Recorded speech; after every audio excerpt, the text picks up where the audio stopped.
Okay.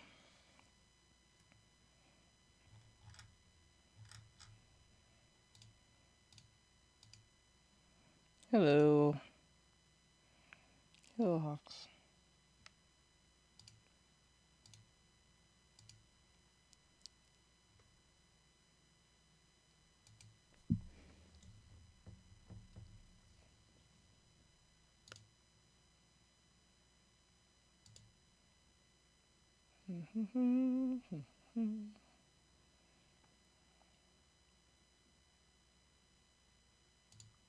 I cannot hear it. Just make sure.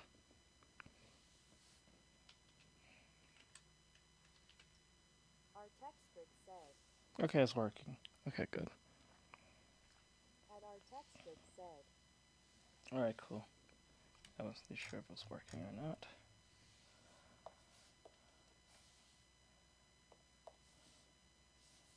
Let's see here. Raise this up.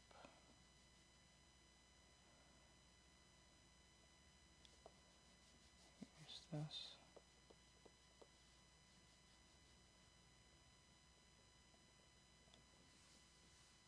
XPPen said XPPen's bot running robot emoji. Learn how to customize the bot here.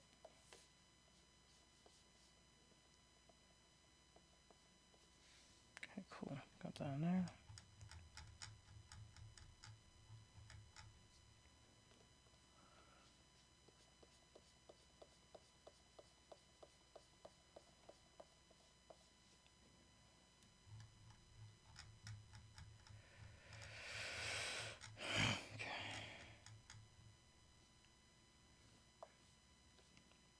Okay, there you go.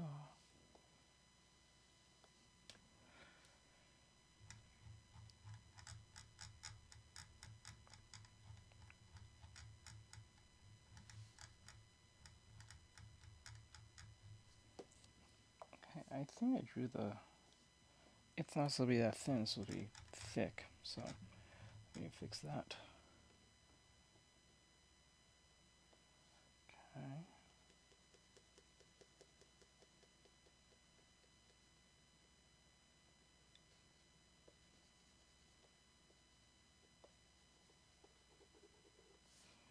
Okay, pretty cool, pretty cool.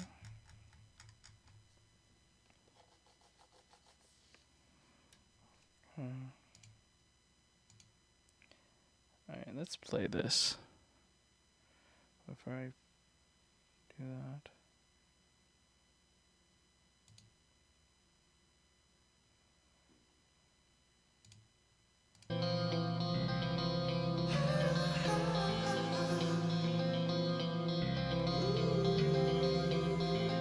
Of course 未来が見えてるわけじゃない味方が増えたわけじゃない変わらないよ君の横に俺がいる Of course Every day, every night, every morning 君といたよこの声この音この歌は君に伝えたいよ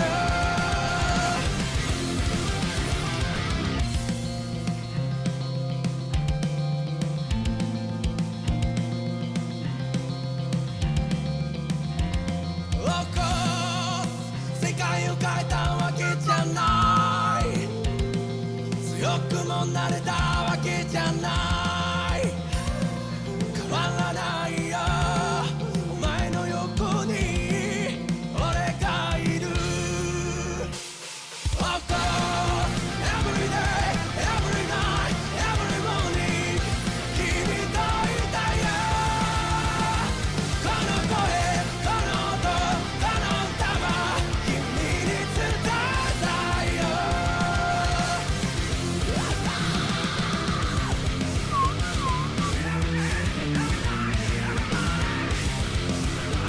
Hey, how's it going? Oh, pretty well. How about you?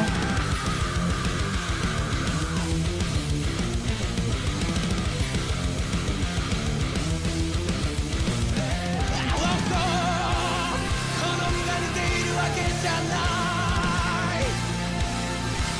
の心もわからない終わらないよお前の横に俺がいる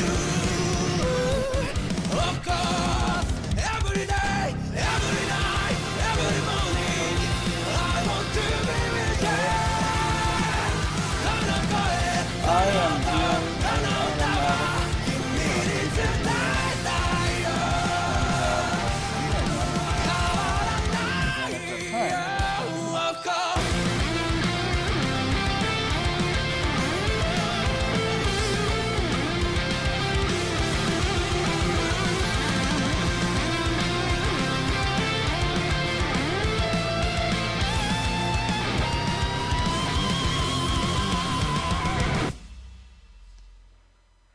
Okay, like there.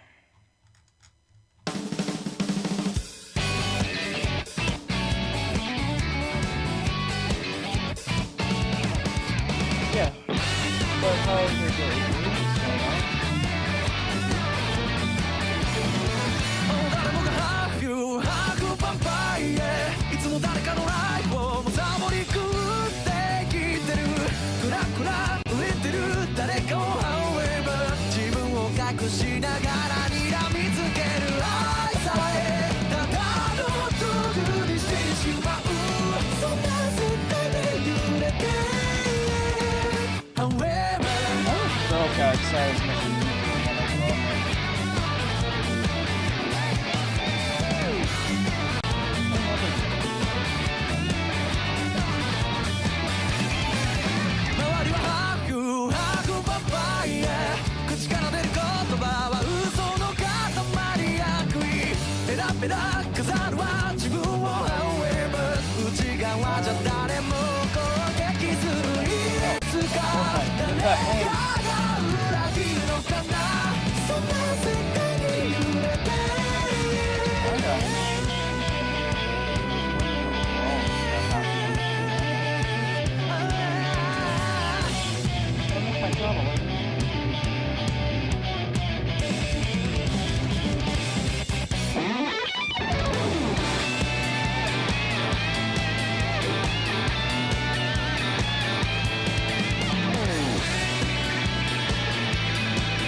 Hey, Mikey. Yeah, get that Fortnite win. Gotta get back to Fortnite. We're watching cosplayers. These are cosplaying, staying at the conventions. They're doing the photo booth stuff.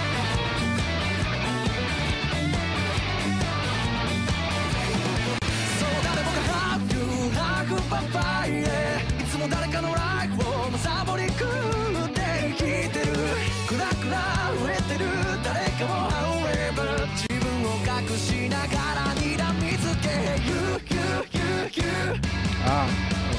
いつか誰かが There we go. That might be easier. There we go.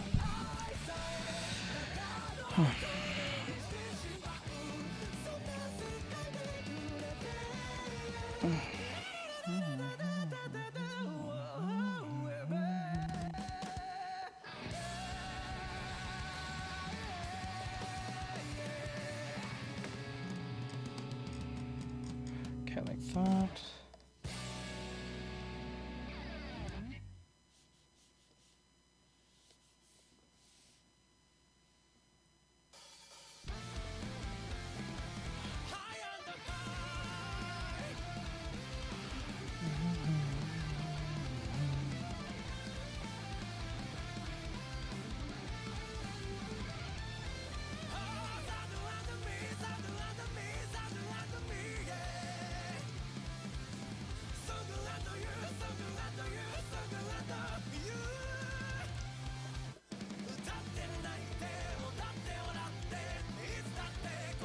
There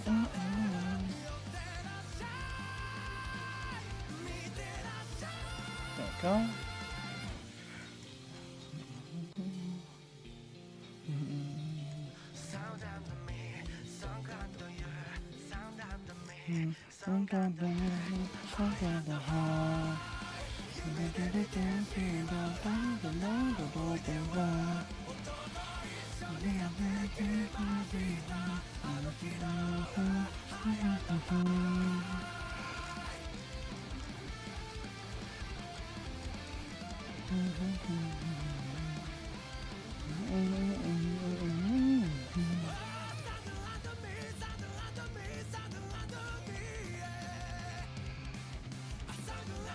Bro, what are you talking about?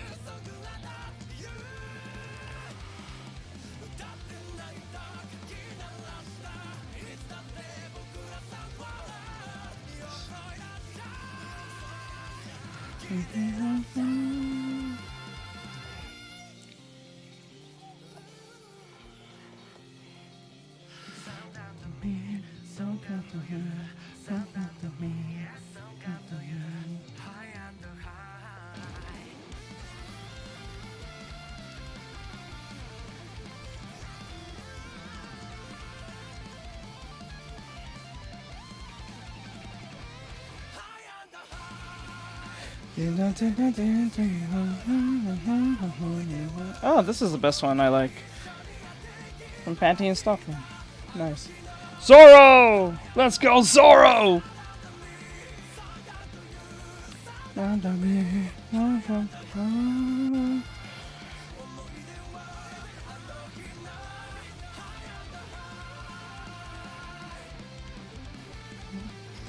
Do do do.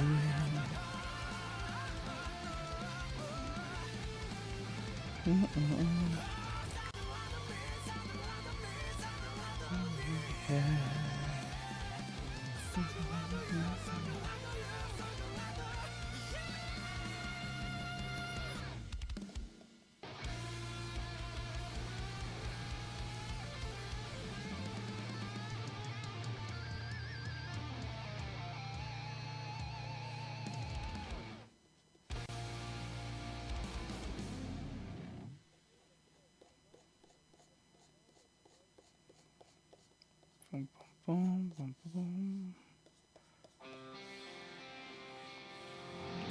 I'm not really sure. I guess he hates ugly women. I mean, hates good-looking women, I guess. Uh-huh.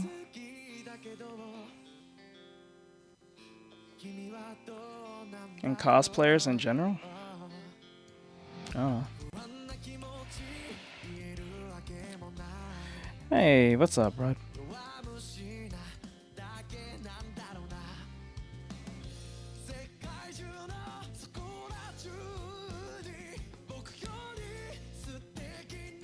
The heavy verse.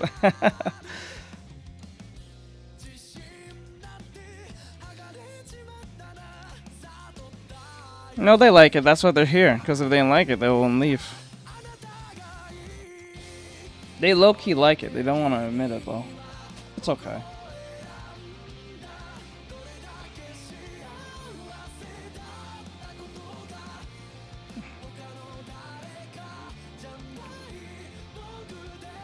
Bro, that is normal cosplay. You ever been to a convention before? Thank you for telling us you're a tourist, bro. You are a major tourist. You have never been to a country, never been to a convention before? These are people who are in their 20s. What is wrong with you?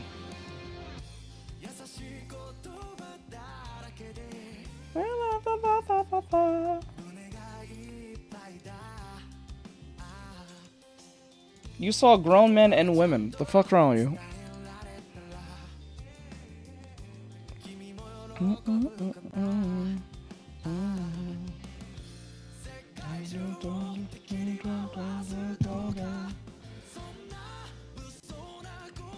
It's on YouTube, bro.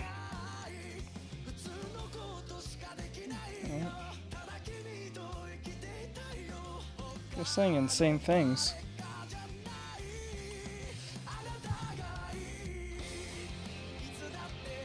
There was not a single person that looked like they was under 18 though. They're all in their 20s. These are cosplayers who are famous on Instagram. I don't know what you're doing.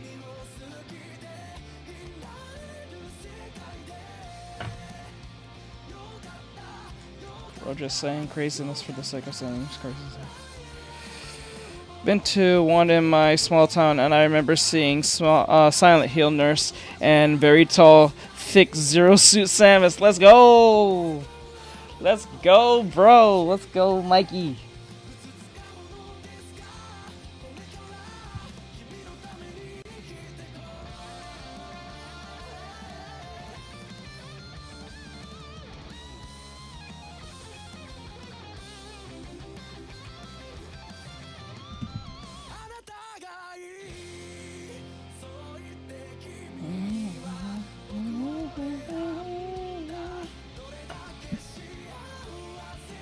I like how he says everyone there is under 18, but like it's funny how there was a grown men in there.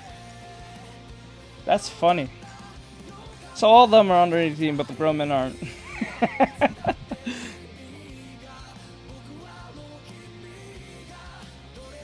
Given this is on YouTube for the last, what, 3 years?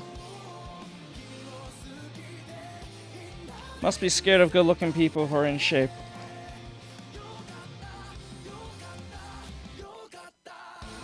Must be a Concord player.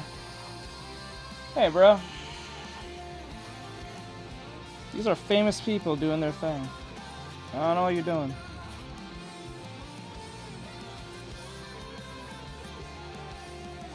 He's the type to say, oh, good-looking women are scary. This must be corn or something.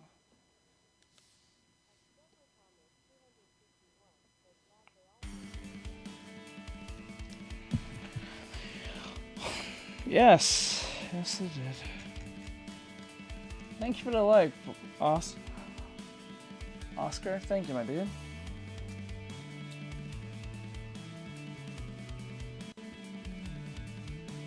If you guys want to see the cosplaying characters, the cosplayers, I'm saying it wrong. If you want to see the cosplayers, come over here on YouTube.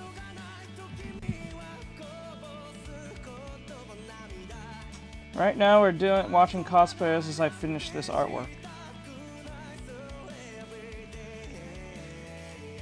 At conventions. You want the link for this one? Alright.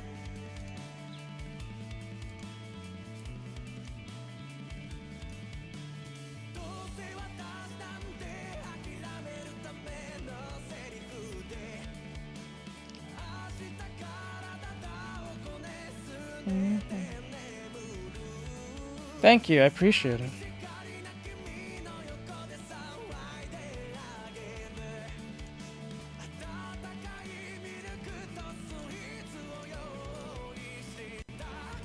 I don't know why, I don't know why, I don't know why. Thank you, thank you.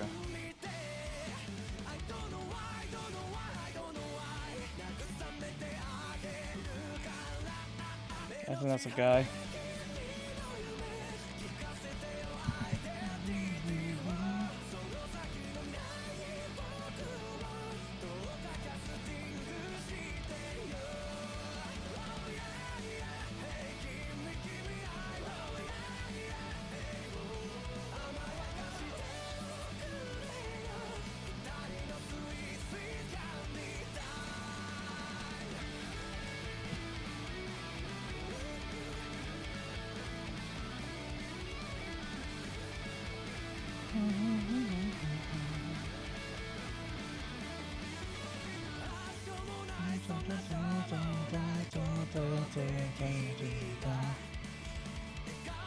Oh, it's been okay. Could be better.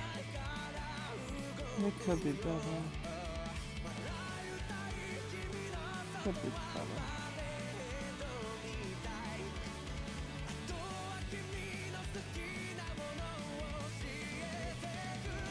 Good morning.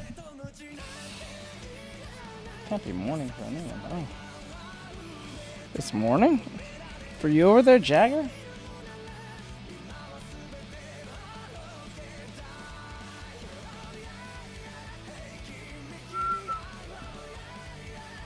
I have a feeling this is in the Philippines. I have this weird feeling. This convention is taking place in the Philippines.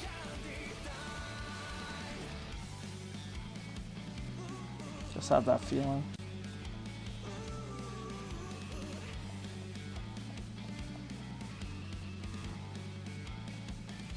Oh, she got the heavies. And she got that belly. She got that bill. Get inside my belly. Let's go.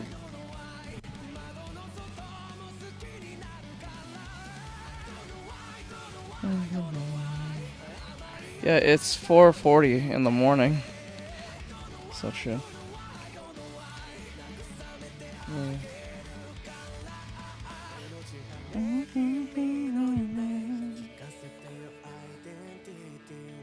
I don't know, I have this weird feeling this is taking place in the Philippines. I don't know why. I don't think it even says where. Let me see.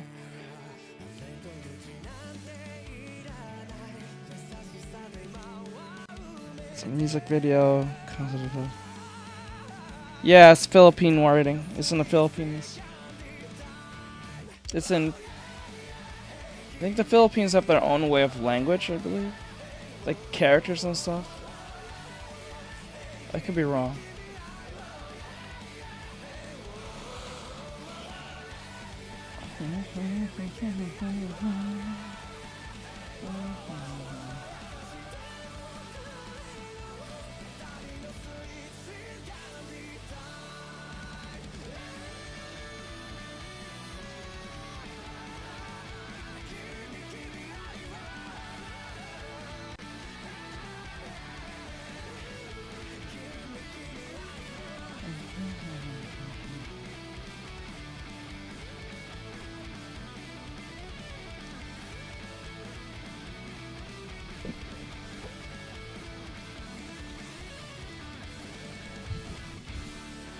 I think I saw some LLB characters.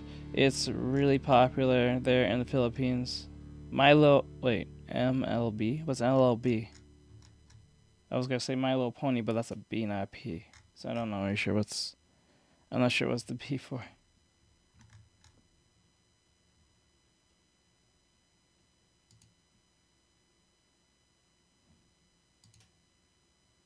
What is wrong with this thing, yo? Hold on, pause this. What is wrong with this thing? Acting the most. What are you doing? The content isn't available. Try again. Oh my god.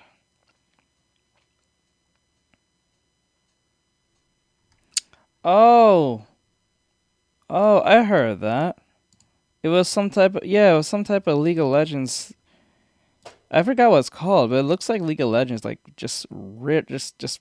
It's not even trying to like be different. It just looks exactly like League of Legends, but on the phone.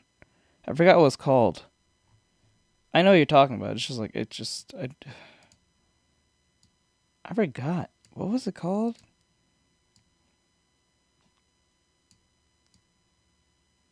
You practice it.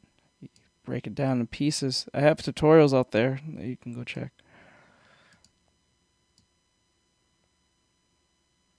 Hold on.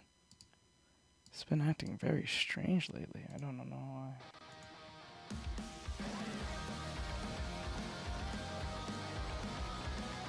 Mobile Legends. Wait. Bang Bang? It has a bang bang at the end?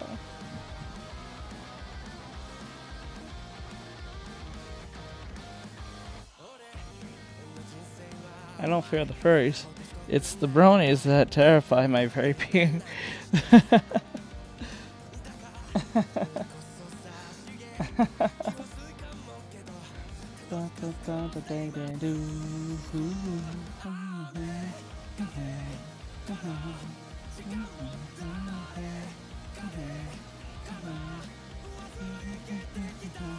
I have videos up here on YouTube you can go check.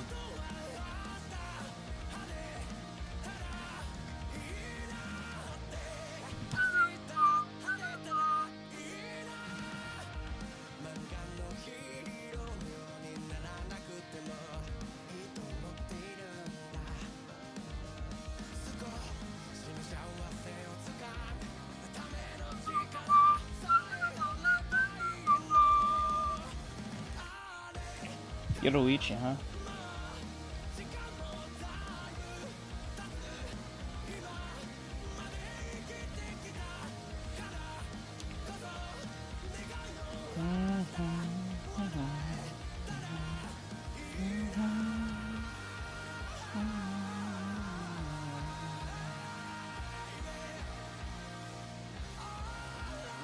Wait. No way. No. You didn't cosplay as him. No. You didn't cosplay as him of all people. You're wearing as Aquaman. Holy hell. Oh my god. Oh god.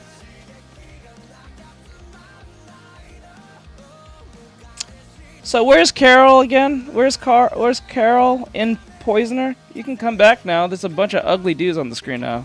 You're gonna probably assume they're all past the age of 18. You probably might like this, low-key.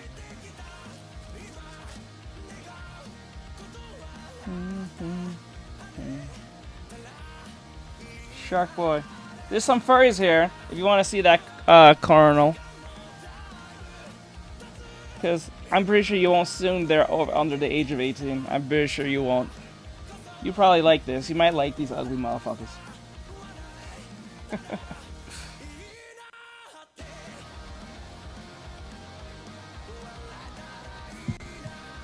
Won't lie, I was just looking at some guys.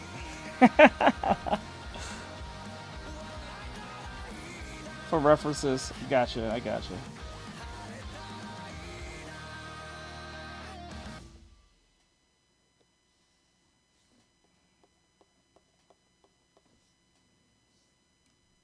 Something's going. Wait, okay.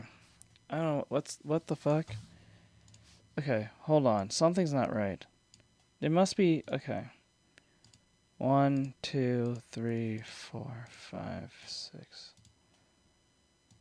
There must be an issue. Huh.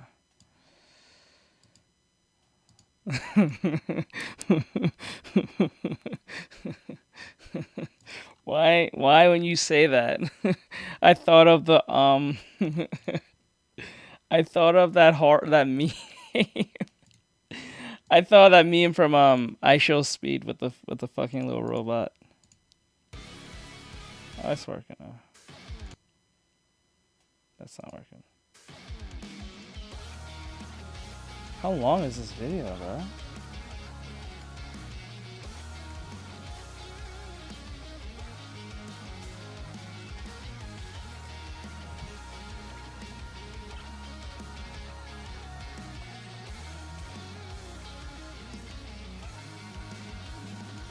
Yeah, I can tell this is taking place in the Philippines.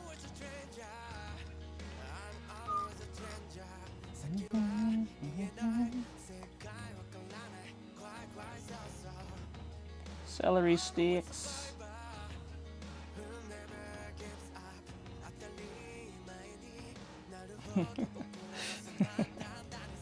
He's like, something feels off.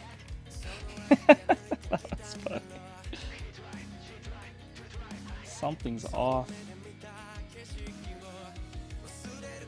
That was perfect timing.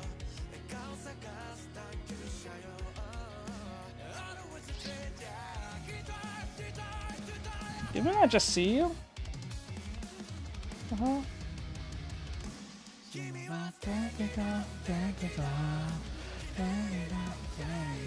Strange transition on that one. Not gonna lie.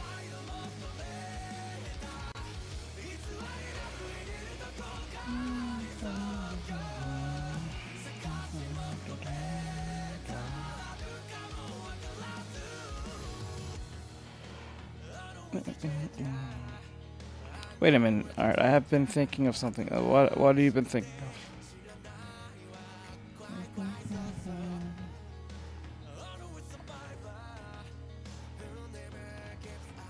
Thank you for the hearts there.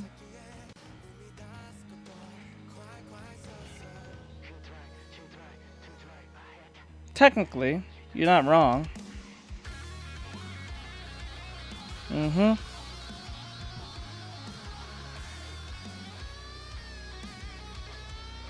Yeah, you're not technically wrong there. Not technically wrong.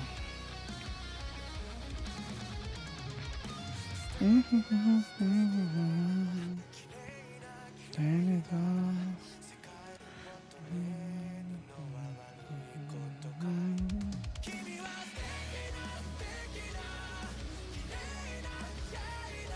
Yes.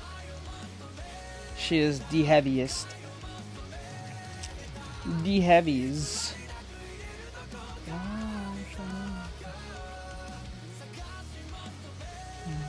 That's my man. Let's go.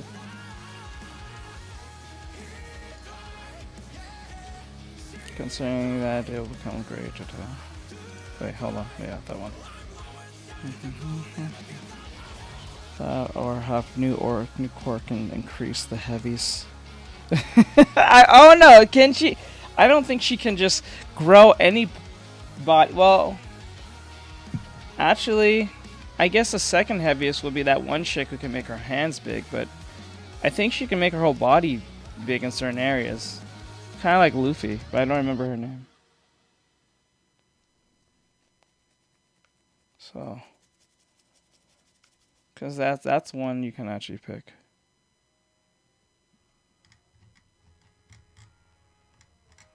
There you go. Partial expansion, yeah, that one. She technically is the second heaviest if you think of it that way.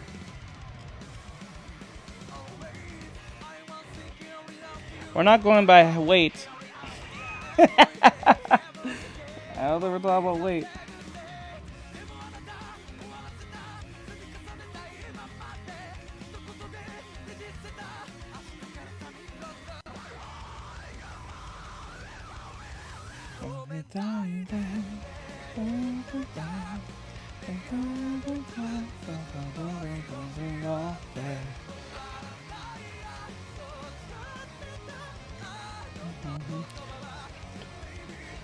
Let them put the pieces together. I got you.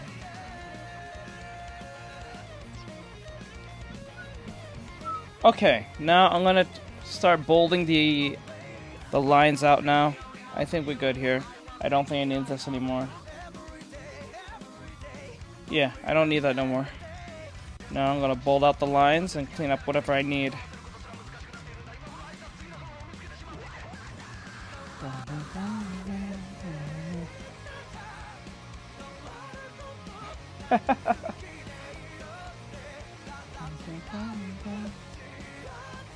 Did she call it partial expansion? I know, about 10 ton. Shit.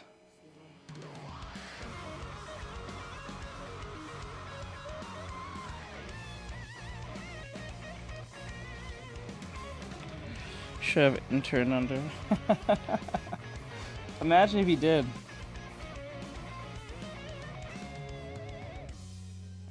Like, a lot of, like, fandoms will complain. Bro really came in the underwear. He wasn't kidding. Bro came in the underwear and all, bro.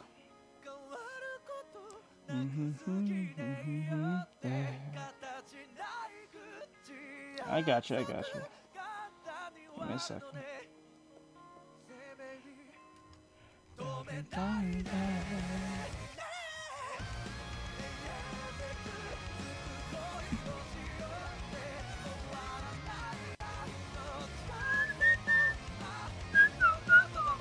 Okay, let me just mold in.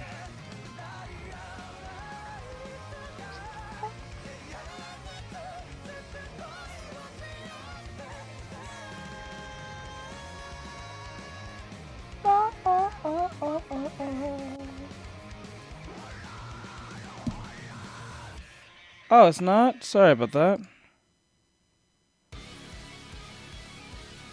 Hold on, I gotcha.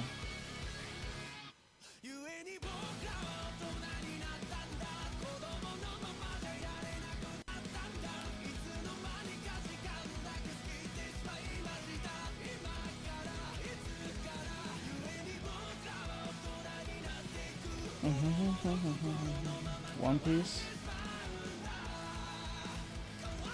I forgot about that character.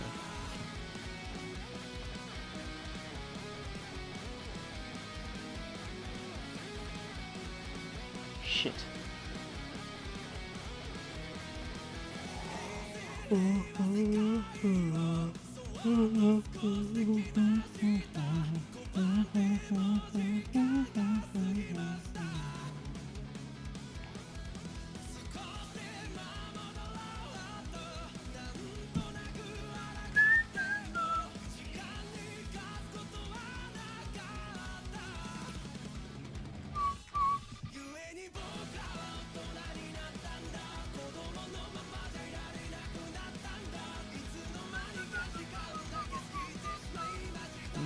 You're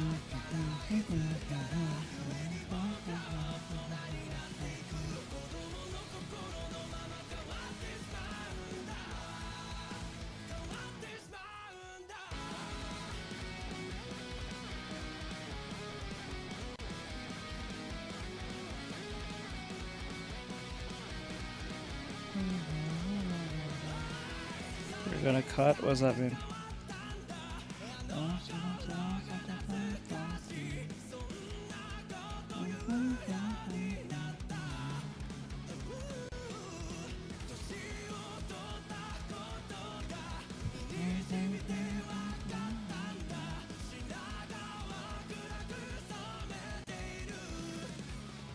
Not really sure what that means.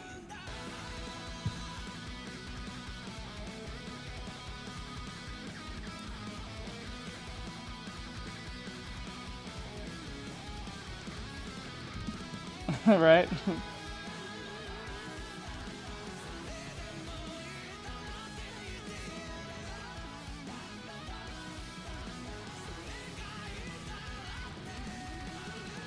So, give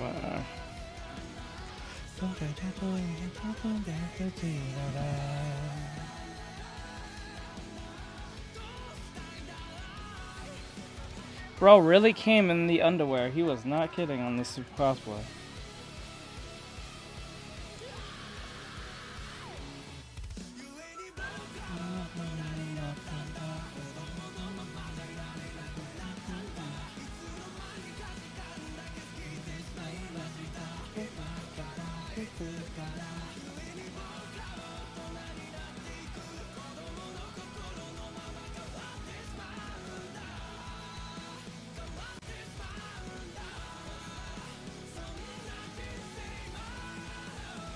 Yeah, it depends.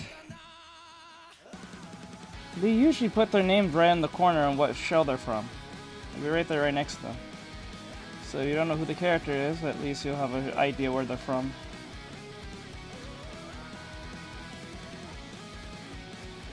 Well, it's warm. It has a lot to it. It is from...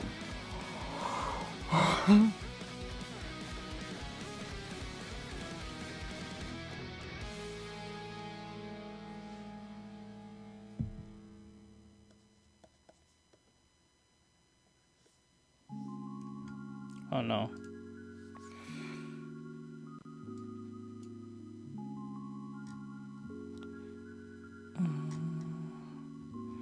Hold on, guys. Give me 1 second.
What's up? What's up, bro?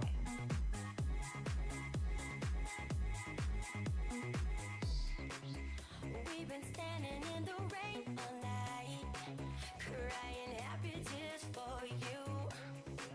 And ever since we met, things feel right, like when a crystal meets the sunshine.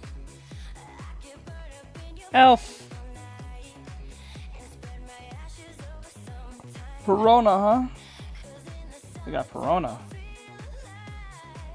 Oh, Okay.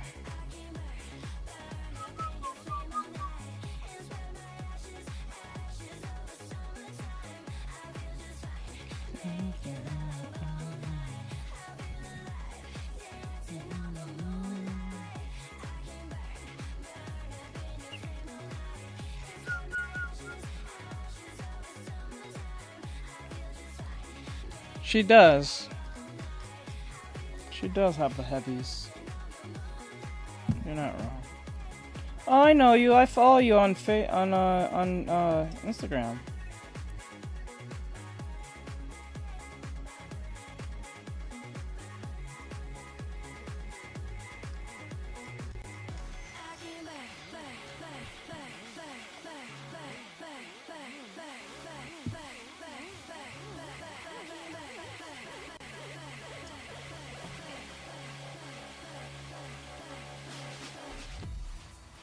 Hey. There we go.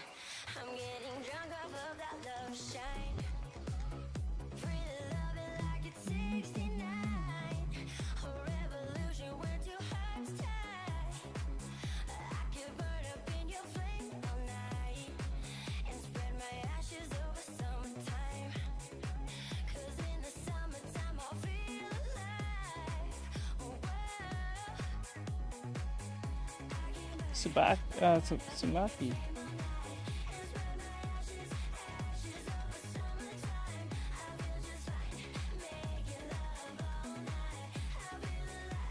Dancing on the moon.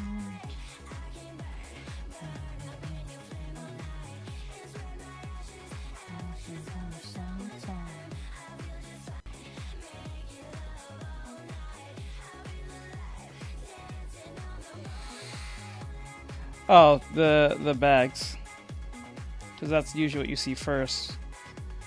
Because, well, it's obvious because it's YouTube, so they can't really show too much of the seat, if you get what I'm saying.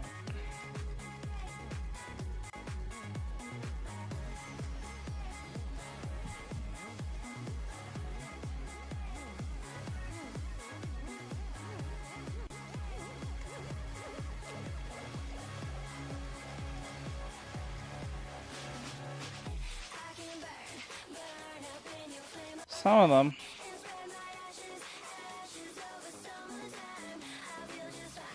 Grimjow Jaggerjack. I have not seen a female version yet. I applaud you, ma'am. Greenjow Jaggerjack.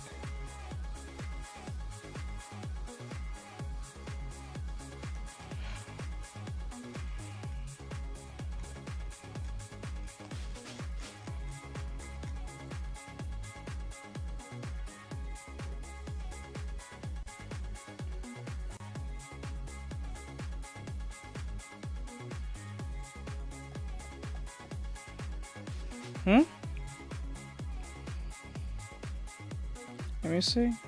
Does it say that?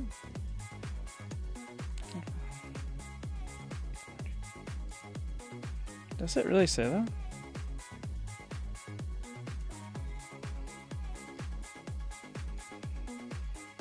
No, it doesn't say that. Wait, who said that? Oh, that's on... Oh, that's on TikTok. Okay. Oh, I forgot to change it. There's nothing I can do now. Forgot to change it. Too bad, so sad. Given I don't stream on TikTok anymore, so probably forgot to change it.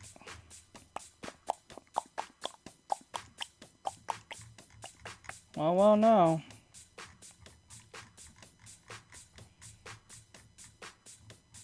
You're the first person to actually use their eyeballs and read the actual what do I call it, the title. No one ever pays attention to that.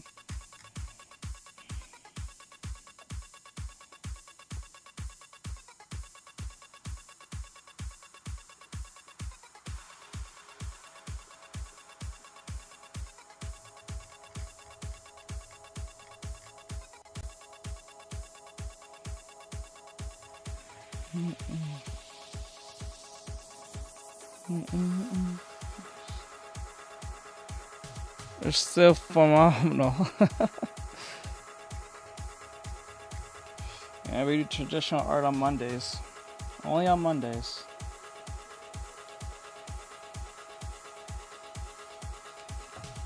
Sadly, I can't change the title now.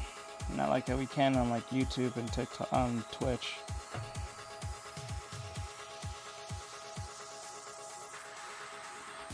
I don't know if I picked that up from him when I think of it now. I'm starting to think that was the reason.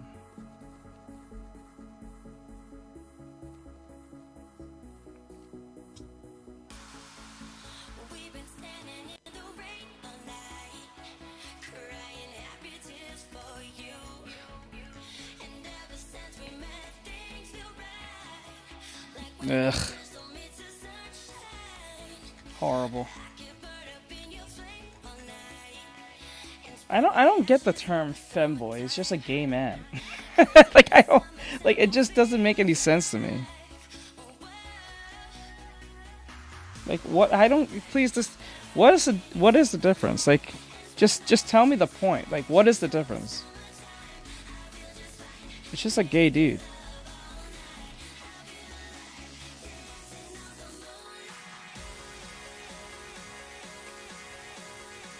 Like, it's just a gay man in women's clothing in most cases.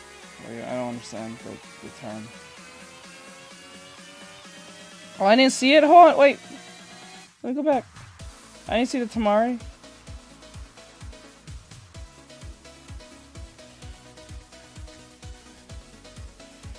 Was fed too much. What?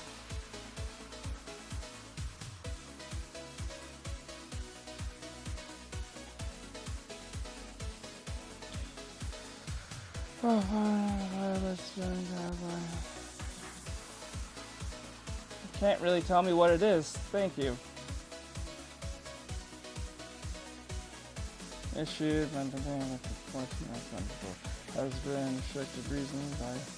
You don't tell me what it is. Just a whisper gives me butterflies. I'm getting drunk.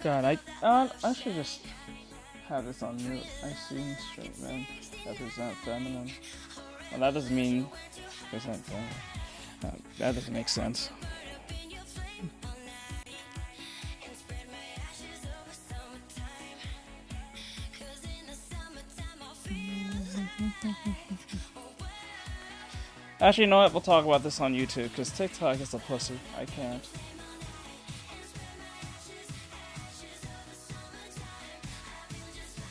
Oh, I'll keep myself on mute.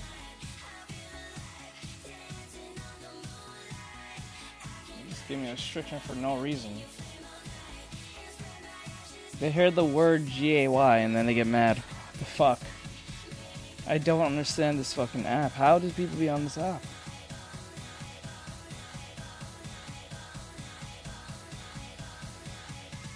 Hold on.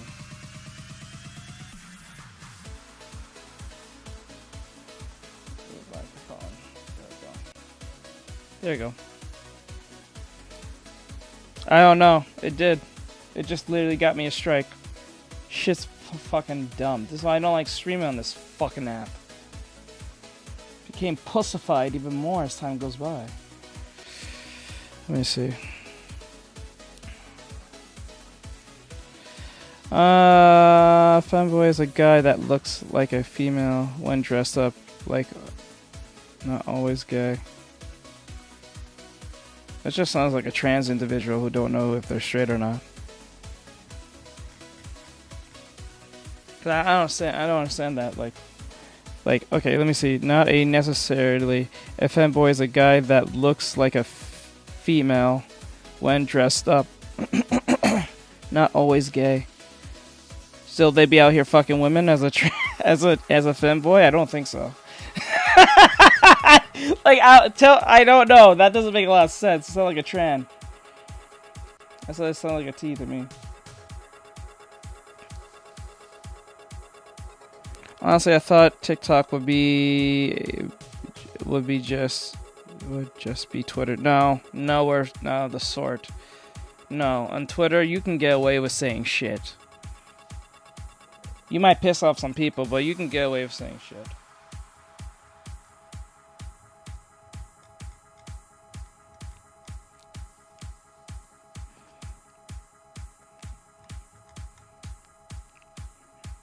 Yeah, I don't understand why people are troubled by some words. It just gives the word more power. Yeah, it's fucking stupid. Not gonna lie, I don't think there's any rules on Twitter. Yeah, there's no rules on Twitter. You can't let for you to get banned on Twitter. You're doing some heinous shit. Yeah, if you're getting banned on Twitter, you're doing some heinous shit.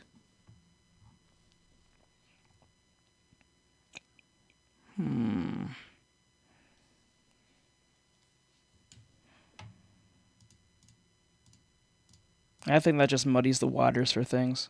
The femboy term, that's just muddy shit. I think that muddies the waters. Yeah, but words are also can also lead to confusion.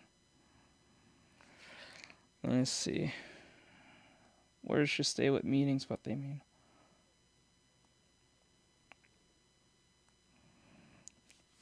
On. Hey, Ricky, what's going on, bud? Okay, let me see. I think we're done with the, I don't know, should we do one more? Did the fandom get worse? Oh, okay, we definitely gotta do this one. Fuck it, we're gonna do this one. We're definitely doing this one. From now on, if I'm streaming on TikTok, I'm gonna just be on straight mute, unless it's on Mondays.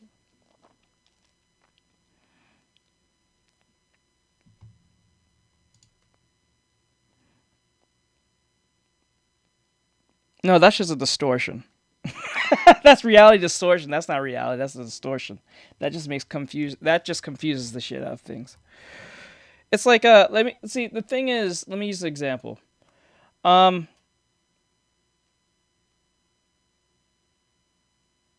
You can say you're straight as a femboy, but a lot of women will not touch you. Let's put it that way. A lot of women will not touch you if you're a femboy. They might support that shit, but they may not probably want to touch you on a sexual sense.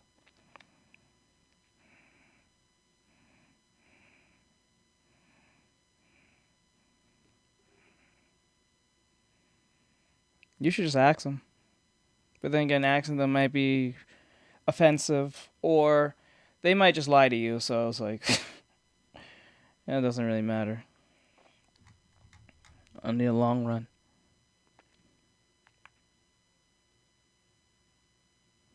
Well, that's good. So you're doing well in class. All right. So let's jump into this. It says here, did the MHA fandom get worse? I believe so. Well, no. I don't know. Has it gotten worse?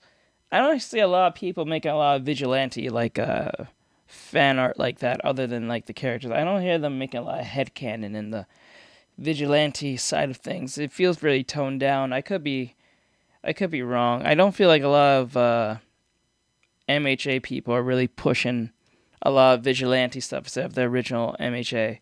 So, did it get worse? I think it's stagnant now since the ending. I don't think there's a lot of like insane things. Oh no, it was always there, but like I'm saying, like they said, has it gotten worse? And this was 3 hours ago. So I think they're talking about since the show ended, has it gotten worse? I think that's what they're meaning.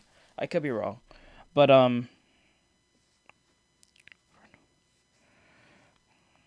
story more than the original. I guess so, because it might delve in more in the whole hero society and how it works. Hey, Flynn. K-pop stands, Dream stands, Valorant players, Swifties, Sonic fans, Friday Night Funking, Bronies, Furries, and most definitely Has Been Hotel fans, and maybe Jujutsu Kaisen fans as well. These are all... Actually, quite frank, let me use an example. Like, back in the day, like, words had meaning, but back in the day, I remember if a girl was considered, because people's been making this comparison between, like, femboys and, tomboys. The reason why most people, like, I think why a lot of dudes, it's okay with a lot of, like, tomboys is because tomboys were just rough chicks. That's it. They were just rough chicks. That's it. They like to do boy stuff, and that's it. but they was not necessarily considered lesbian. They just like to just have fun with the dudes, and that was pretty much it back in the day when I was growing up. It's very rare that was ever considered quote unquote lesbian.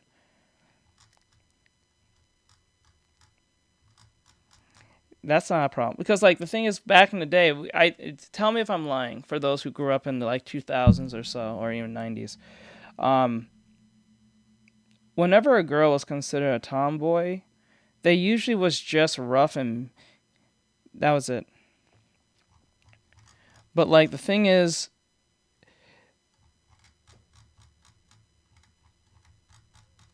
yeah, they'll still date men because they still find men attractive. It's just like I wouldn't even say the word masculine. They was like, when growing up, they wasn't really masculine. They just like boy stuff. They didn't even try to like act like boys. They just like boy stuff. Like they like trucks or they like to get rough and tumble with the other dudes that wear the overalls type stereotype shit. And then when they hit puberty, 9 times out of 10, what will happen is that they will actually blossom mostly 9 times out of 10, they usually had a nice body because they wasn't fat, they was usually athletic or at least lean. And then when they start blossoming per se, yeah, it's like, and ironically, when they get bigger, like when they get like older in puberty, they'll actually look really hot.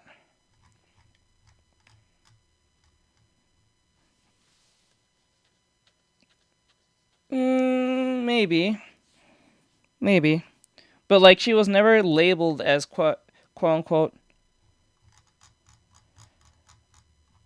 correct. So like the thing is like,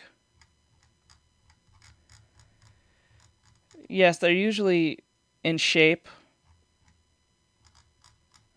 They usually are in shape, or they end up being more feminine over time. Especially when they start blossoming and getting boys' attention.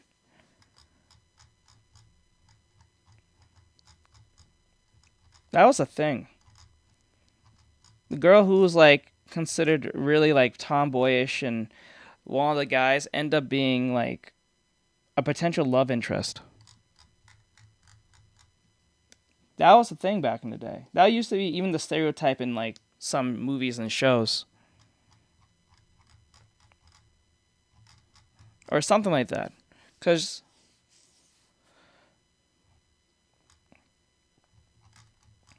But with the femboy thing, it doesn't really work per se because it's just, honestly, it's just a gay guy, or 9 times out of 10, or even if he considers himself straight, a lot of women will not touch you. Yeah, like a lot of girls will not touch you.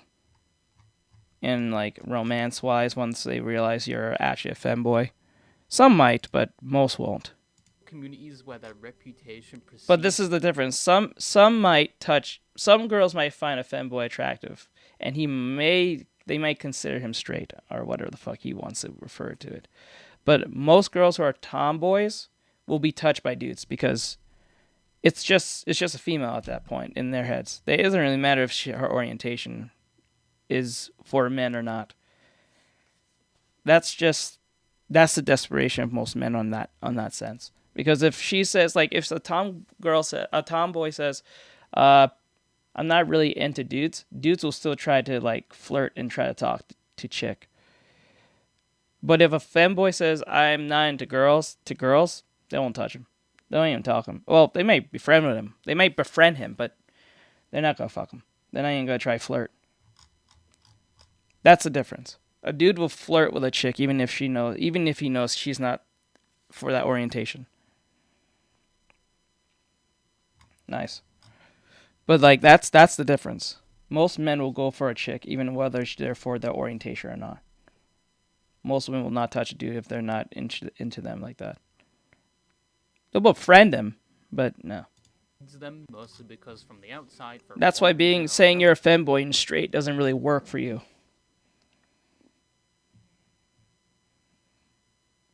See I'm saying? Like, that's what I'm saying. See, MHA2 just said it.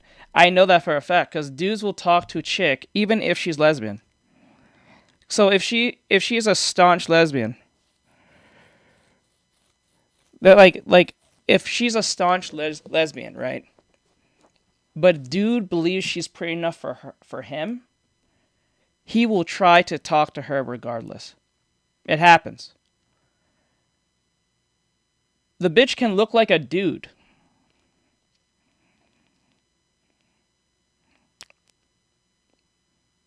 That's very rare. Oh, most women, like, I'm not saying that she doesn't, but I'm just saying, like, very rarely people would. Let me see. Most fine. Helga. Why is it always have to be a Helga? Heavy built, strong bodied, and demanding.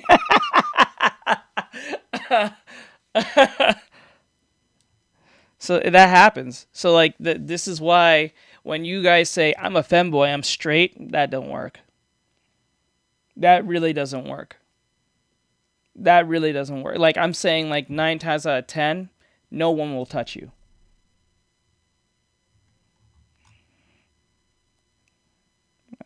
I see your chat now.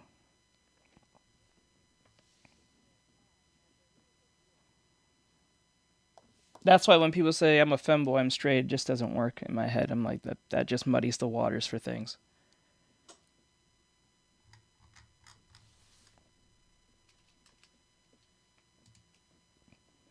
Let me see here. I think we did a video where, I think it was 3 years ago. I remember we did a reaction where there was a situation where they were, the T's was demanding the L's to date them. It was funny as hell. Like, it was like, this is where the Ouroboros tattoo comes in, where the snake eats itself. There was this app that was made specific for the L's, if you get what I'm saying. And the T's who transitioned to be, the thing that they wanted to be. Yeah. Yeah, he is. Yeah. It's just like, if you have to ask that, then yeah. Like, if you have to act, like, honestly, if you have to ask a question like that, he probably is. Like, this is what I'm saying. Like, a girl will not touch a femboy like that compared to a gay man will touch a femboy. I think the perks of having a relationship with a tomboy, I cringe saying this, but having a partner that would push you to your limit to work out.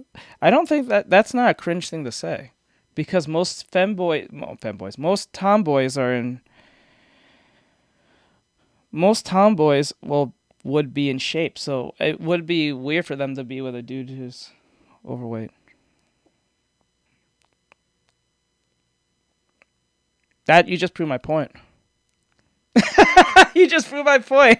Like, you just said, I have a friend who is a femboy and he's pan, and it don't matter what the orientation. Once that goes beyond like masculine traits, it goes out the window.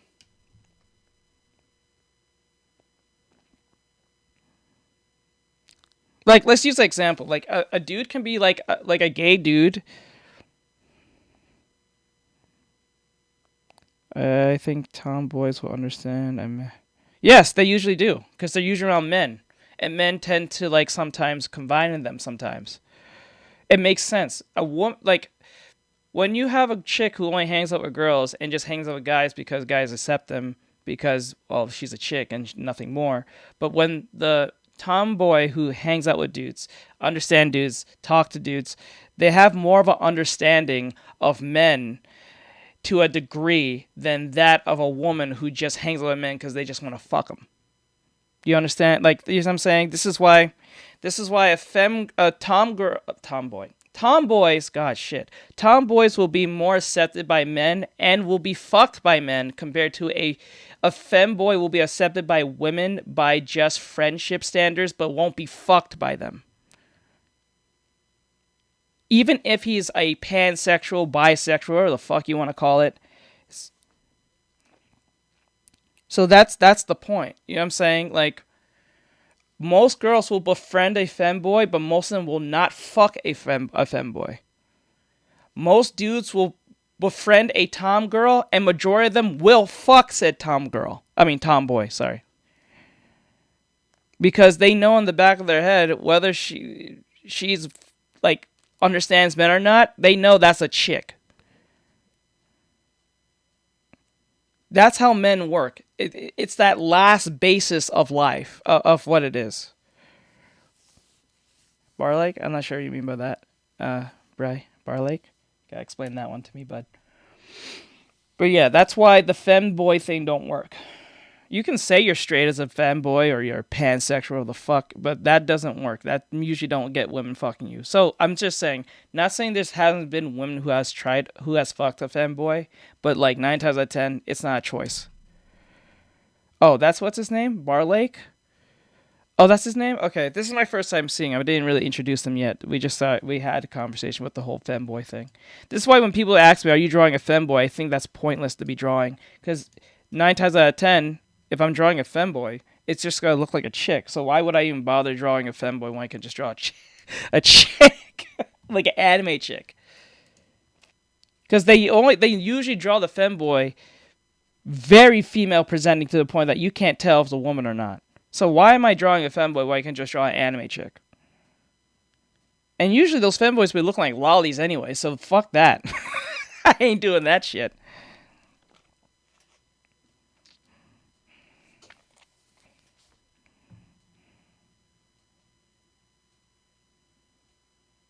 But you just proved my point. Most tomboys are in shape. Not all, but I think when I was growing up within the 90s, 2000s, and 2010s, most tomboys, 90% of them was in shape.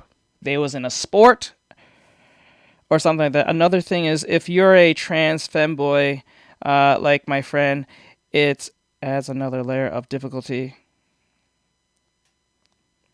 That's what I'm saying. I don't know why would you add more. Like, the more you keep stacking these type of shits on top of you, the more difficult you just made life to be on default. You know what I'm saying? Like, a lot of dudes say being gay is hard enough. When you start stacking more shit in orientation customizations, this is like Dark Souls in general. It's like the more you customize your character to be more a specific way, the more difficult life gets. So that's how it is. That's how that goes. But a lot of people think the more you customize yourself to be a specific way or orientation or a case may be, they think that everyone should just abide by that. No, not really.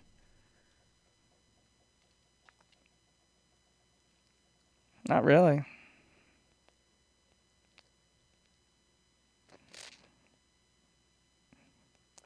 If it makes them happy, then they shouldn't complain if it makes life difficult.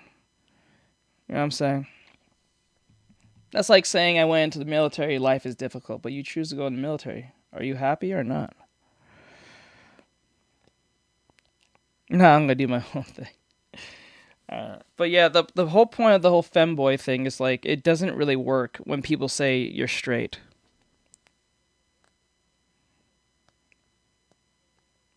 Yeah, that's what I'm saying. If you can't be happy if you're complaining that life is difficult. Either it's difficult and you're not happy, or you're happy that you're making it difficult. This is why words mean something and they cause confusion in itself. This is why when they say the word femboy, I'm like, what does that mean? That just means a gay man in a dress. It's like mostly. And then even when you say I'm not gay, I'm just in a woman's dress, I'm like, okay, that's fine, but are you expecting women to fuck you? Still, because you claim you're not into men. Because if you, like, some girls will support you. Oh, most girls will support you. Because, well, they're women. But, like, they're not going to fuck you. Because even as a straight man, it's already hard enough to get a woman. So imagine you're putting that layer on top of you as a straight man just for the sake of what, the lulz, or I don't know. And then expect women to fuck you. You just shot your shit even more down as a straight man. Even if you're a good looking one.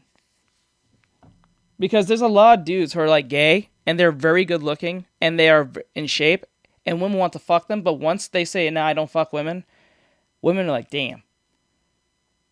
But they'll befriend them anyway, but they won't fuck them. It's the weirdest thing. Actually, the most weirdest thing I never really understood. Because woman. Yeah, because woman. See, the weirdest thing I never understood. Like, I'm happy to play therapist, but damn.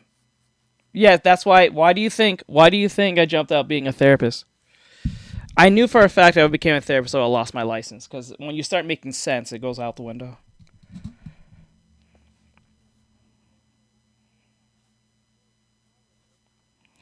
Let me see. There are almost no femboys or drags who I've known about that are straight. Wait, that are straight or aren't straight? Because I feel like I bet it is Nathaniel. Because that's why, as a therapist, when I was going for my degree as a therapist, I realized that there was a shift in tone on how things was going. And Jordan Lee Peterson even said it himself. I would have lost my license because I would have started making too much sense. I'm pretty sure there are men that are... I'm not saying there isn't men who are straight. Okay, let me put it this way. I said it again. There's a lot of men who probably do the femboy thing or even the drag shit. Right? Yeah, but like, some of them low-key might be drag and they say they are straight, but they be low-key not telling their wife. Or sometimes they do, their wife does know, but they have a certain arrangement. Because they have kids. So like how that works is like, they have an arrangement. So they'll say, we'll stay married. You can still do the drag thing, but I can go out and fuck other men. Because most women don't want to know, but don't want a husband who does drag. Even if they may support it, most of them do not want a husband who does drag.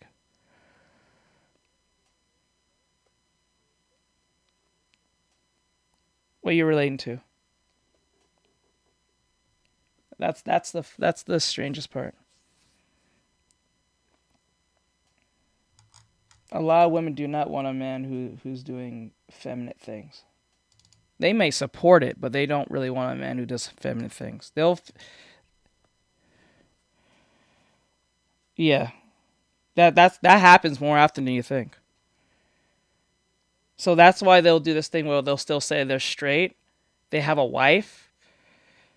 Right? They have a wife, but they have an arrangement where the wife can go and fuck other men and see other men, but he can still live in the house, live with them. It's for the kids, so the kids' lives are not shifted in a way that he can go out at night when the kids are in bed and he can go do his thing. That's a thing. Some people do that. I blame celebrities for this to a degree, but it is what it is.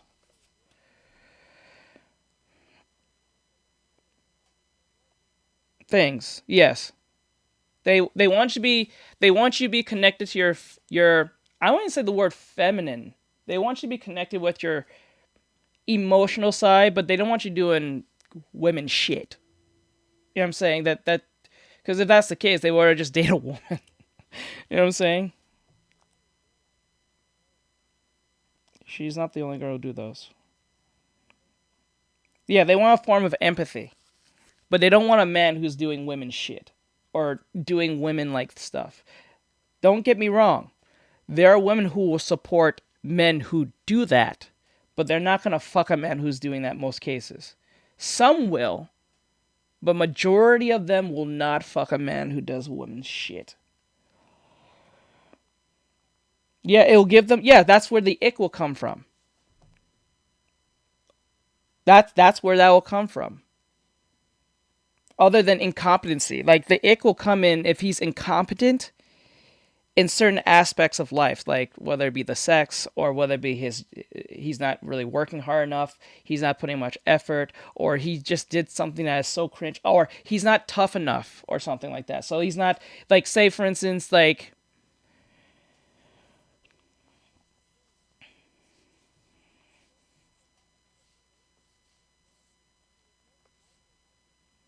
I wouldn't say that. That's a preference on the individual. Not because he's doing feminine things. Or she's bi. She's gonna fuck him.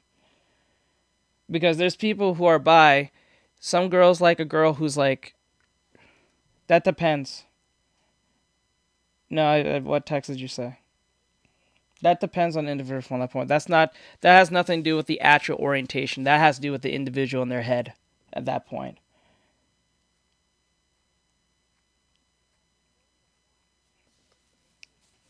Because just because you're bi doesn't mean you're still going to take a man who does effeminate shit. You might be bi in the sense of you will fuck women and men, but you have a certain bi. Yes, see what I'm saying? See, I would have been fine in my therapy, my internship. I knew for a fact I would have lost my license because given how the world went, I would have I would have lost my license because telling them the truth and then making it make sense, and then that's considered hateful. This type of argument, not argument, this type of, the way I'm presenting it, some people find this quote unquote hateful or hurtful, but it's under the idea of logic.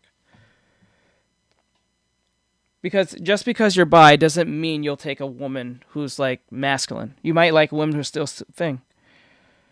That's what I'm saying. I'd rather be truthful than a liar. That's why I stopped. Because if I went more, I knew I would have lost my license. Especially in 2016. Yeah. But yeah, this is what I'm saying. Like when people say I'm a straight dude who does femboy shit, bro, would you be Dr. Blake? I thought of doing this shit on YouTube, but I know for a fact a lot of people do this thing where they'll go based on the thumbnail or the title, and you know how YouTubers do. They make it much more than it is on the title and the thumbnail to get people clicking. But most people don't really go past that surface level understanding. So when they see like a thumbnail or like a title, they're going to assume what that is and then get mad and put a comment at the bottom without even watching the video. And those people are usually mentally insane, clinically online, and then they usually don't, hey, Muck, what's going on? So yeah, I don't think anything's technically wrong with the femboy thing. I think it just muddies the waters, especially when they say they're straight. I think that muddies the waters to a degree. Tomboy, it works more because dudes are willing to fuck anything whether you're straight or not. Girls will not fuck a dude who's usually too effeminate. Even if he's doing it for the lulz. It is what it is. A lot of them are described like they are the Nickelbacks of the internet, with the general assumption all participants of said groups radiate just as much ionizing cringe as the people that unequip their entire lower half just to use a public urinal. I didn't mention One Piece or Dragon Ball Z fans there for a reason, because I would rather not have the cartel after me. On my stream just posted online after just saying a single negative thing about either of them. Hell, if you even say you're a fan and you haven't watched all 1000 episodes with subtitles and you don't know which one of Luffy's nuts stretch the lowest, they will not consider you a fan and will publicly shit on you for attempting to be one. Very rarely, though. Very rarely. I'm not saying that doesn't happen, but that's very rarely. Very rarely.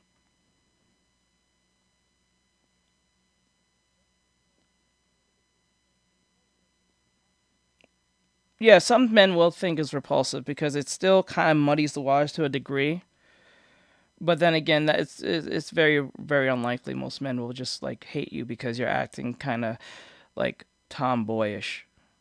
Most men will accept that because it makes it easier for them to open up to that individual over time, especially if they become a good friend. Plus if she's pretty. Like we see, like I don't know if you guys seen that video with that one light-skinned chick and that one black dude. They do videos together. She pretends to be a tomboy type shit, or she's lesbian, but she's always doing shit that like her pants are a little too low than usual. She wears like a white shirt and a like shorts, like gym shorts, or I think like basketball shorts. She usually have a bonnet or and she's like, I think she's Hispanic. And they do skits together where she pretends to be like the tomboy / lesbian friend, but every time they interact, she's doing things that she feel like she's signaling to him that she's interested, but not really, sort of, kind of. Have you not? Have you guys not seen those videos? It's pretty telling. It's pretty telling. Actually, I've actually heard stories of girls saying they only want to put on boy clothes because sometimes they go down that path because they don't want to be they was a victim of.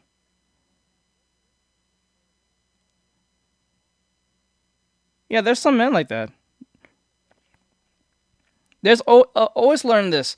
There's always a type that does exist, but they may not be a majority. So like there might be a type of men who do not fuck with women who act like who has masculine traits and still considered straight, or who acts like a tomboy but still interested in men, or may not even be interested in men. There are just men and women. There are women who don't like dudes who act super feminine at all.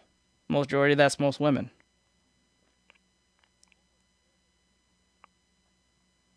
Well, that might be a thing. That might be a thing. But there are some men who are probably the same height as you and don't fuck with it. So, that exists. It's just like, it may not be the majority. Just like how there are people who get really mad at people who are cosplaying as a character, and that character isn't there. That person who's cosplaying as that character isn't like the particular same race as that character, or doesn't even look much like that character, but they're not the same race as that character. So like there's like that. So there's people who make a big fuss. Oh, Naruto's not black. Well, obviously he's not black, but the person likes Naruto, so that's why they're putting on the outfit, right? It like once you pass that initial understanding that the person's putting on the outfit not because they want Naruto to be black, they may just really like the character. You know what I'm saying? Or like, but there's people who get mad at that and take it so much to a point where they're like, no, you can't play the cosplay because you're black, or some stupid shit like that. Or like you're Hispanic.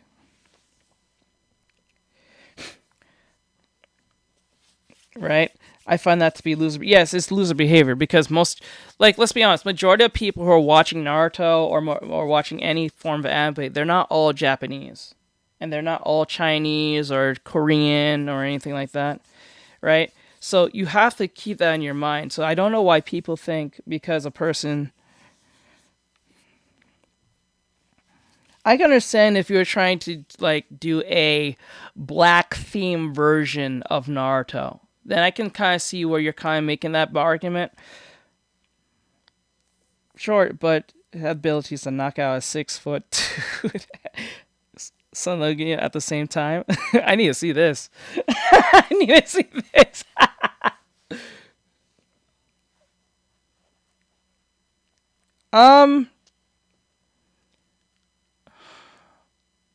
Well, Hispanic Shinobi. That didn't really cross my mind either.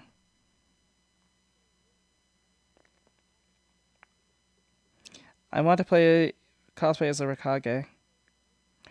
And I'm not black. See? I don't see anything wrong with it. I really have no issue of someone who of a different race of another character. Like, say you're a white guy and you want to dress as the Rikage.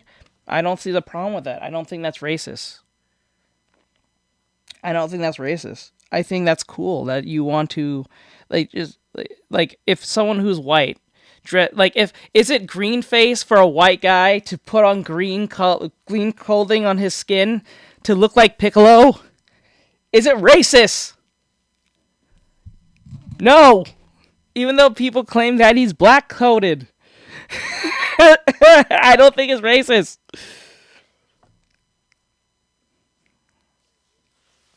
I think it's cool. Yep, I have no problem with that. I think that's cool.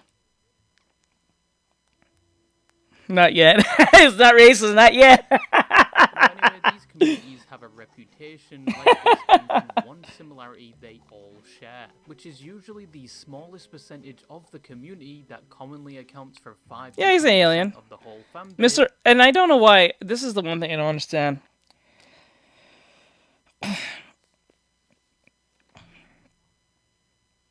Yeah, they don't really understand it. I understand they want the authenticity, the authenticity of things. I get that. I get that wholeheartedly, but like, this is not a movie thing, right? This is not a production where we're going to be watching as a movie. This is a cosplay. This is a one person type situation.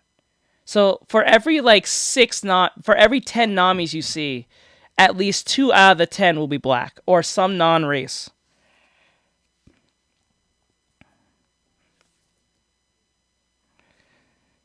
Oh, so I slip. Oh, thank you. I appreciate it. Thank you.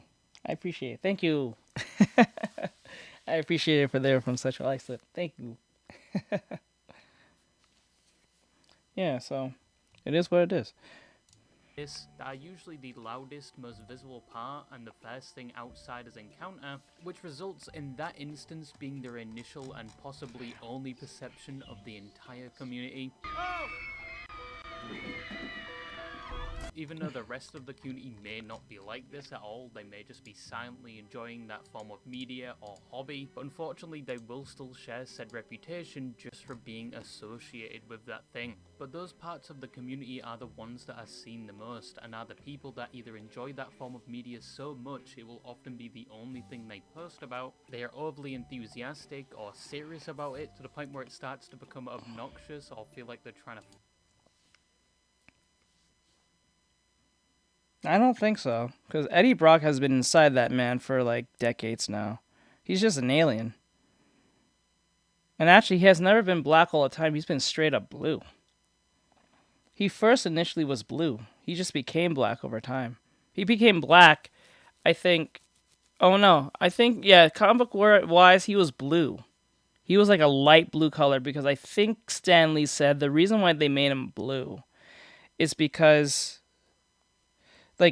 because the comic I think he said the colors would ink, like the ink of the coloring of Venom was problematic for the comic book because at the time for Stan Lee because it will mesh in too well, so they had to use a neon blue color, I believe.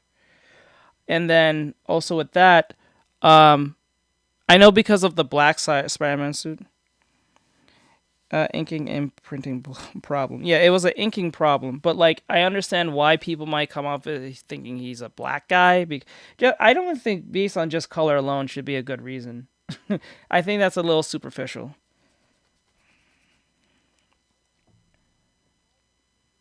And not only that, let's put it this way.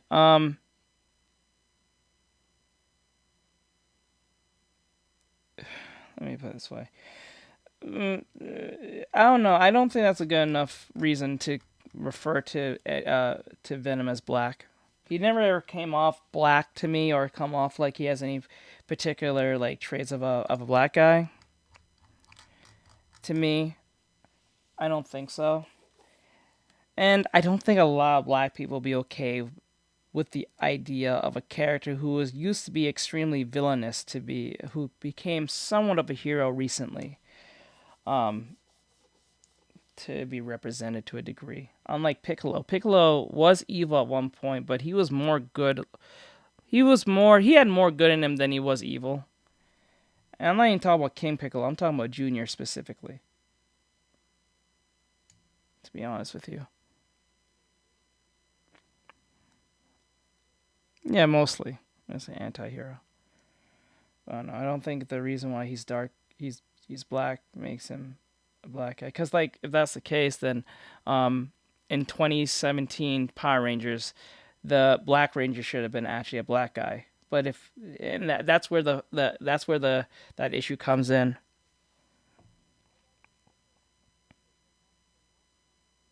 His OP power.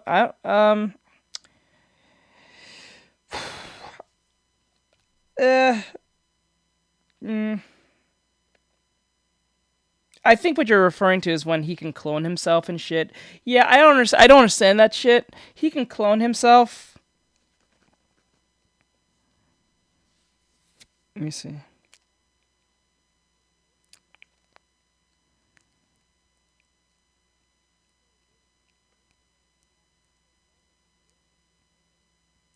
The Oreo.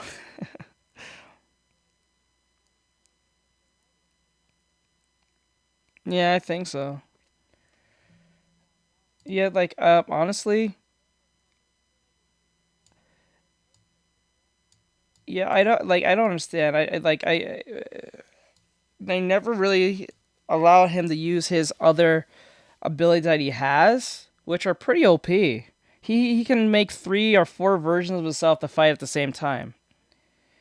He can make clones of himself. That too. He has elastic arms. He can grow really big. He can actually turn orange now, and his face changes a little bit. He has special beam cannon. He can become a giant. He can clone himself. He has a pretty good healing factor to a degree.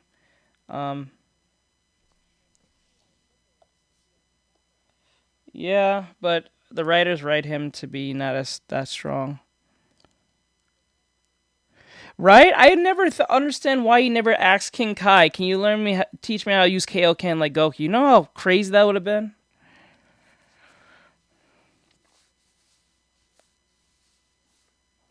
Yep, me neither. Um, hardly needs sleep. Yep, can photosynthesize.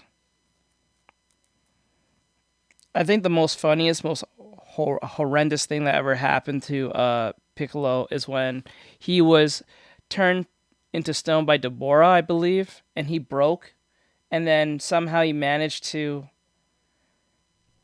like he managed to like somehow he managed to like put himself back together, which was very strange because Trunks witnessed that shit. That was wild. That was crazy, yeah. Force it down your throat. Sometimes they base their entire personality around it. They mirror their own interests onto it. They obsess over it. In the worst cases, they cannot distinguish fiction from reality. And if you say anything about it that can even be remotely interpreted as negative, they will treat it like you have just slapped their elderly grandmother with a flaccid penis. And at some point it goes well past just simply enjoying that thing. Which, with all that said, results in a reaction or use of the word cringe when the community is described by someone outside of it. And I think that is a common symptom many communities face. That when was the funny, media though. or topic it's based on becomes extremely popular, to the point where people that avidly enjoy it or have been there since it was a niche have to start hiding they ever had an interest in it. And there's nothing you can do to stop this, no matter how much gatekeeping is deployed. Once it graduates from a niche to mass consumption, you either deal with it, move on, or forever complain about it.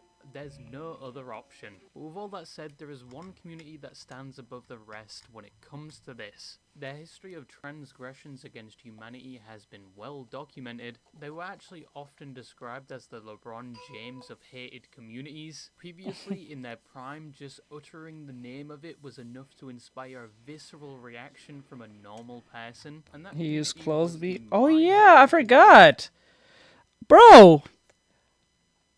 Bro, I forgot. This dude can make clothes. I forgot that bro can make clothes. I forgot that that Piccolo had the ability to give clothes. Didn't he give Gohan his first outfit with the Dragon Ball with the orange gi and the sword? Right? And since he was under his tutelage, he changed the back of it. Holy shit. Yeah, for real. I don't like how we do Piccolo. Piccolo needs a dub. Our boy Piccolo needs a dub. He needs a whole movie to himself where he just destroys a bunch of motherfuckers to prove how strong he truly is. This is some bullshit.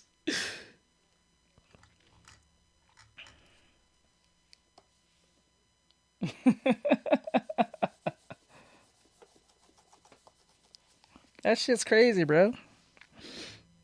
He got drip. Straight up. Academia fandom. Yes, My Hero Academia, the anime that was basically about a teenager. Yeah, he has a drip ability. You gotta watch Dragon Ball Z. It was within the Saiyan saga. It was the training arc with Gohan and Piccolo when he threw Gohan across the field into a rock.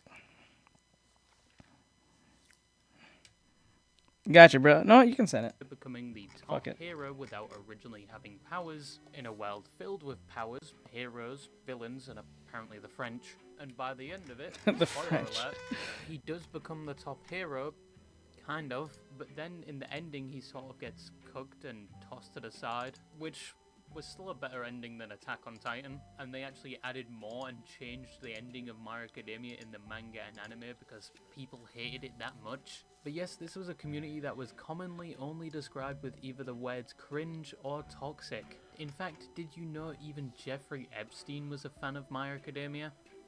Now that was a complete lie, but you believed it. But with how much this community was previously hated from the outside and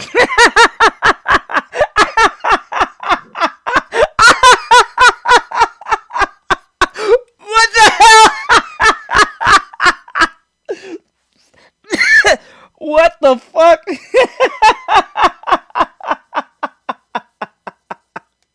Bro, what the fuck? Bro. No, that is not my All Might. I would not know.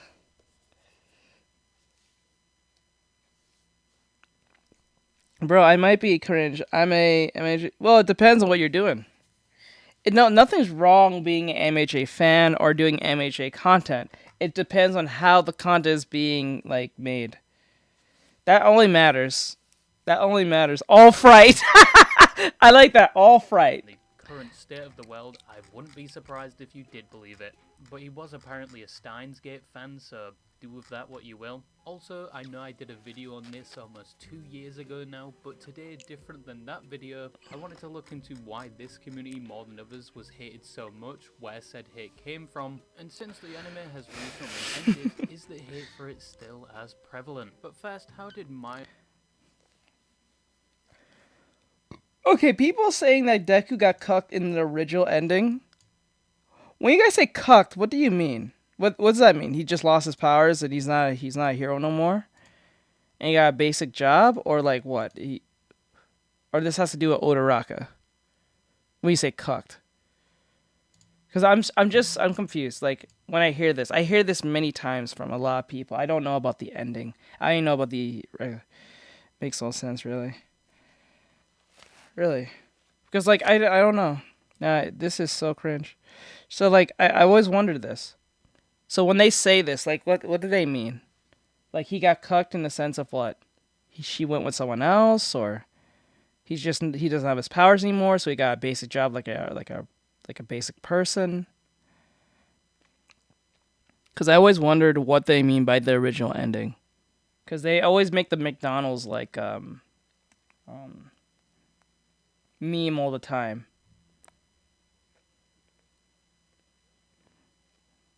Most basically. Oh, for real? For real? Basically, like, because Isu had no... Oh, fuck. Wait a minute. So wait, what happened to Uraka? She just moved on to somebody else, or...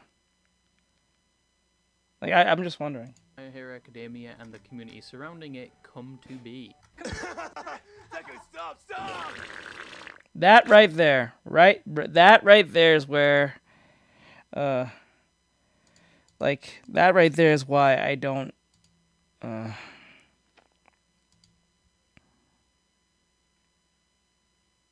I'm talking about the old one.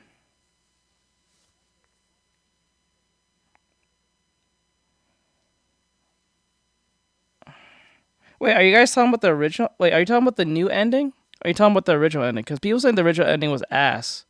Like, they kind of just cucked the fuck out of Izu.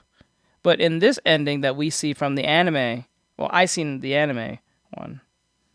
Yeah.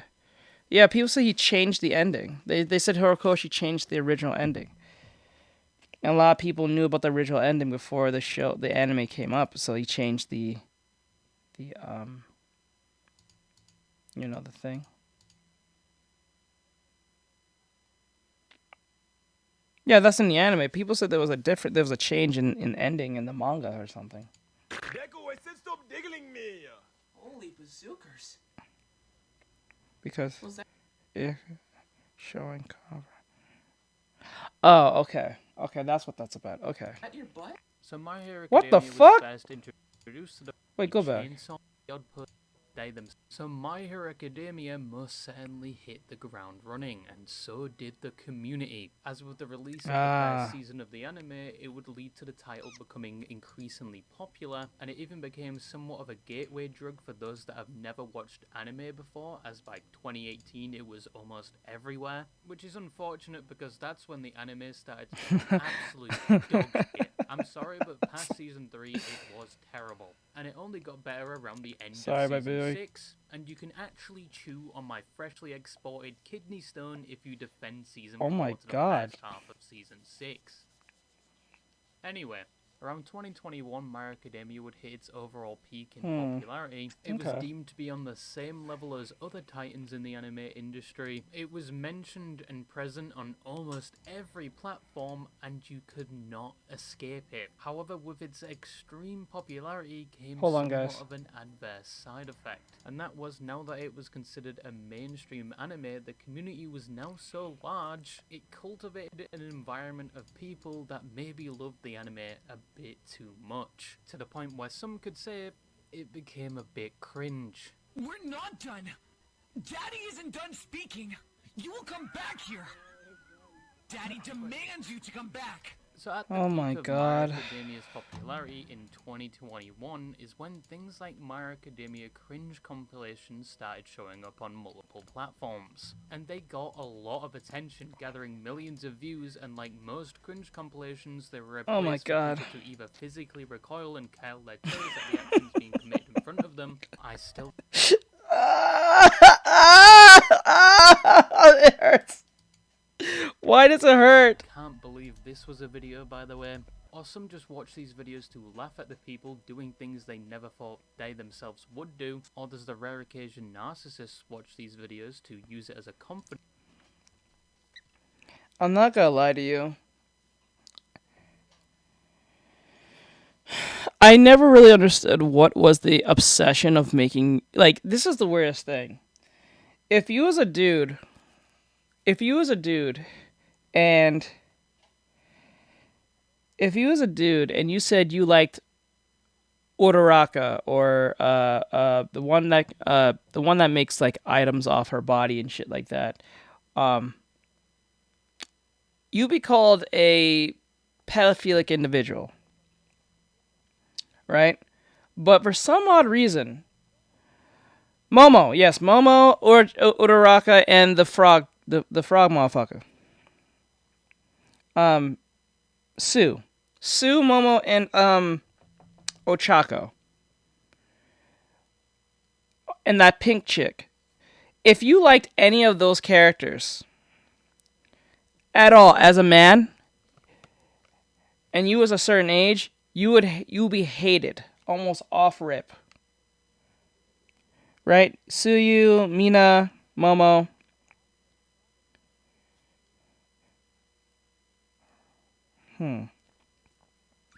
Ashido. Bro, I liked them when I was 16. Yeah, if you like them at a certain age, or whatever case may be, at the time, you'd be called a pedophilic individual. But for some odd reason, women in their 30s or higher would make videos of young boys who are 16 and less, like between ages probably 16, 15, 14, and probably even 13, right? But they will be not called pedophilic for making videos of themselves wanting to kiss each other as those same boys, or make fan fictions of them fucking each other. That's the thing I never really understood.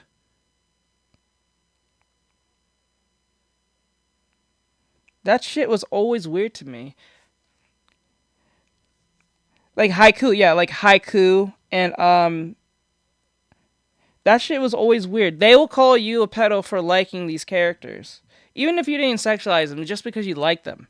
You didn't have to sexualize them or anything. as a man, if you like those characters, you will be called a pedo. But those same women who call you a pedo will be the same ones making the fan fiction of Deku and Bakugo fucking one another, or Toro or Shoto fucking somewhere down the line. The only character, and Kirishima too.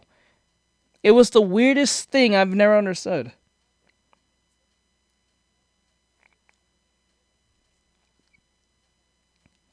And I'm to the extent.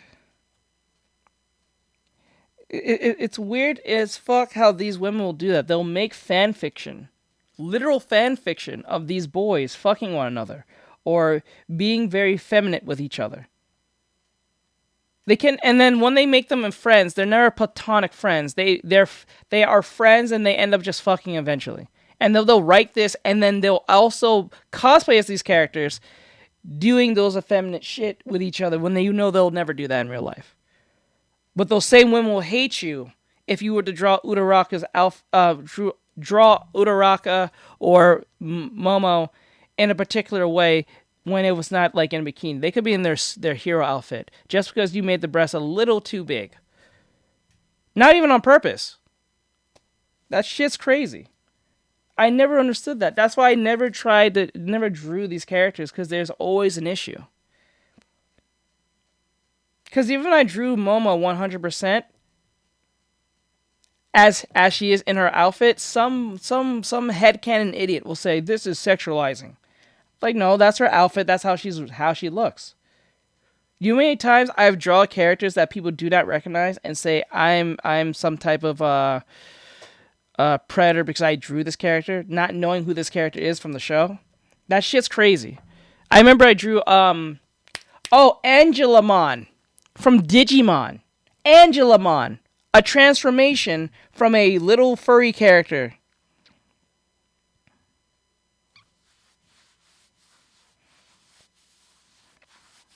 Let me see.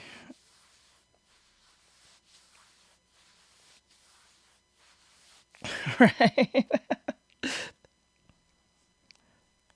There's no laws against the Digimon. There's no law against the Digimon, Batman. You know what I'm saying? Like, that's funny. I draw Angelamon. She's literally an angel woman. Yeah, they be really all over the place. Yeah, I drew her, and someone came into the stream, and I was doing a traditional stream. Someone came into the stream and said, "This is weird, bro. Why are you drawing this?" No, the bitch is just standing. I'm like, bro, you watch anime? Oh, you like the dark one, the evil version? She like, Devilamon? Devilamon, I think her name? Devilamon, I think that's her name is.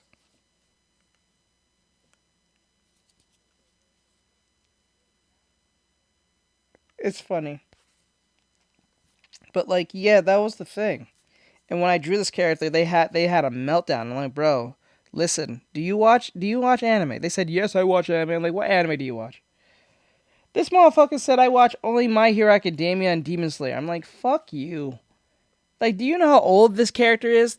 They're much older than your whole life, probably, for all I know. For you to tell me you only watch those 2 or 3 things, like, bro, come on, man. You do not watch anime. And I'm not talking to you to be like an elitist, but come on. Instead of assuming what I'm drawing, just ask who the character is. You just outright assume this is some type of gooner shit. I'm like, bro, this is how she looks. And then when they went and look it up, it's like, oh, I didn't know this was from Digimon. Yeah. That's exactly why I say, yeah, shut the fuck up. Don't know about shit. Shut the fuck up. Confidence boost. But yeah, around 2021, people outside and within the My Academia community began to really notice how potentially corny the fanbase was. And this was partially down to things like My Academia fatigue. You gotta gatekeep the shit out of these people. Everywhere. And Digimon of all things. You like, everyone knows what Digimon is. Even people who don't even watch Digimon know it's Digimon. Just rip off Pokemon to a degree. To a degree. It still has its difference, but still. Like, the fuck? Multiple seasons, multiple movies, multiple games, and it was glazed as the best anime numerous times, mainly by the fans of it, much to the disagreement of people who actually watched other animes, like the peak that is Code Geass. People were just getting tired of it at this point and the supposed blind glazing behind it, but that is somewhat normal for a large anime. One Piece, for example, has been milked just as much as My Academia and glazed 10 times more, but that series is still nowhere near as infamous as My Academia because overexposure alone isn't the only reason it has its reputation, because it's more to do with the community surrounding the anime more than the anime at all. Now, My Academia was mainly picked up by younger audiences, which is no surprise since its intended target audience was teens to young adults. And with themes like heroes and villains and a world where almost everyone, except the cook, by default has a quirk, which is not only going to increase initial interest in the anime from said target audience, but also increase interest in the overall concept, as they may start doing things like making their own characters with their own quirks. I am Basically Greymon becomes now. a Oh yeah, you remember from the movie. IOC Nagasaki Man can destroy your Rosie and one-shot the whole cast of characters in the show because he's that powerful. But because a lot of the fanbase are young, most are unemployed, they get easily obsessed with things because when you're that young you don't have priorities or worries, and maybe they have unrestricted access to devices without strong self-awareness, Yeah. which results in what we saw with this community, a bunch of kids and teenagers expressing their interest and love for this show, which isn't inherently a bad thing, they're having fun I guess. It's just in some cases, unfortunately it led to a reaction of cringe from third parties. Kitty. Don't call me Kitty. Okay, I won't. Kitty. If they kiss, I'm gonna puke. What? Wait, no. Fine. Jesus Christ. Oh my god, bro, what the fuck? And there was a lot of this from the My Hero Academia community, not only people expressing their interests in the show, but interests in things like ships, which is wanting Oh, a that's the character biggest to have a problem. relationship with another character, even if they have never been in the same room or shared any dialogue together. And in the case of My Academia, this was one of the main topics posted about within the community, and some within said community took it way too seriously. On top of the fact some of the ships made no sense and some were just very weird. Oh But it's safe shit. to say that in their prime, the My Hero Academia community was infatuated with the idea of shipping. It was like 80% of what was posted at that time. People created Hey, what's up, Bam? montages of their favorite ship, in-depth lore videos explaining how even if these characters may hate each other in the show, that was actually a diversion implemented by Horikoshi because those characters are actually both gay and both are heavily in love, and you can't. Yes, and I think this is a leftist problem. I think this is a literal leftist problem. I think this is a big leftist problem. For some odd reason, leftists, specifically left, I'm going to even target the left specifically for this one particular instance where they believe if two people are friends, or if two people hate each other, they don't really hate each other. They just really in love. They just don't know it yet. I don't understand that logic. Like, I don't understand this. They always write characters, like, if they're friends, they can automatically just be gay tomorrow. I'm like, no, bro, that's not how that works. Like, why aren't the platonic shit? Like, that doesn't exist anymore? It's like, it's because characters are friends, they must be fucking. Like, what?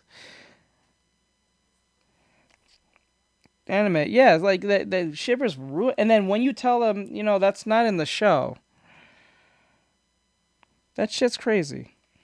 That shit is crazy as fuck.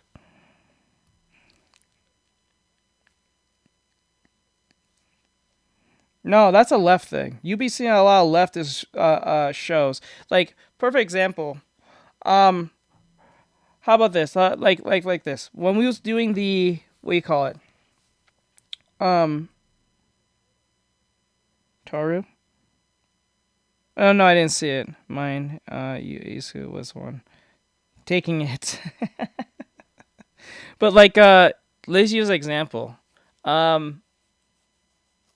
what's that thing we was listening to? Griff. Everything is fine. Everything is fine. You know that creepypasta we was listening to? Everything is fine.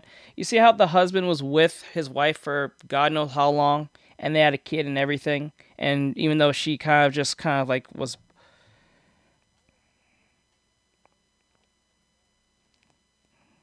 Let me see. You always see the art of Nagant. No, I have not seen it. The blowing the lid on the cork scaling. Like, as soon as they didn't technically break up, he said he'll wait for her. The very next time that we last see them, he's in a gay relationship almost instantly. I'm like, bro, that's not how that works. You just don't switch up orientations, especially use that orientation for so long, you just become a new orientation tomorrow. That doesn't make any sense. That's not how orientations work. That's crazy work. Like, how is, like, you've been with someone for so long and you've been straight for all your life that you're just gay tomorrow just because? So that's just crazy.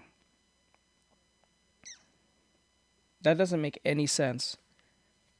And I noticed this with a lot of leftist writing, is that let's use something like Riverdale, super woke, super left leaning. Characters be changing their orientations like this, like 1, 2, 3, every other season. They be changing orientations left and right, just almost instantly. Characters who was never gay was straight become straight. So that's the craziest part. No, but that's the thing. You just don't be bi tomorrow after like 30 plus years of being that. That's not how that works. That's not how that works. That's like saying, because you never see when people who are gay, they just turn straight the next day, or they become bi tomorrow. That's not how that works. Especially when they've been that for so long, like 30 plus years, and then you're just gay tomorrow because you had one fight with your wife. And not only that, they ain't gay no more.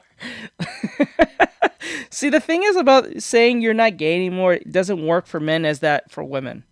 Because a woman can say she's not gay no more and people run with it. But when a guy says he's gay no more, even though you may say he may say he's not, you low-key be looking, are you really though? It never really, a dude can't really wipe away not being gay anymore. You can say you're not doing gay things anymore. But somewhere down the line, you have people sometimes wondering, But when a woman says she's not gay, people run with it because it's a woman. That's it. That's the only real reason. That's the only real reason.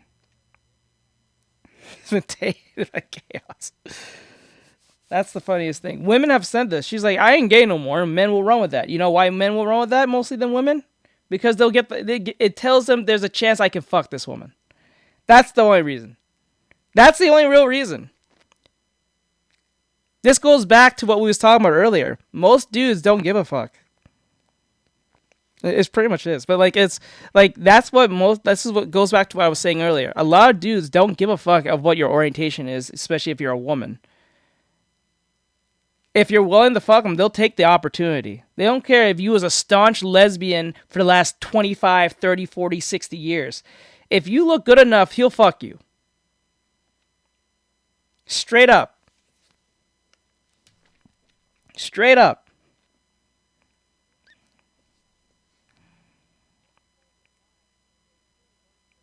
Yeah, but you can't just be bi tomorrow. That's not how that works.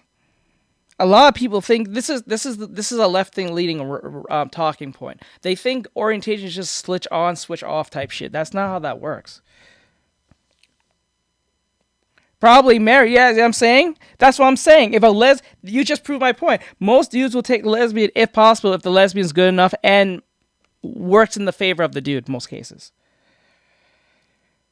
But a lot of women will not date a man who's gay, or been with men for a very long time.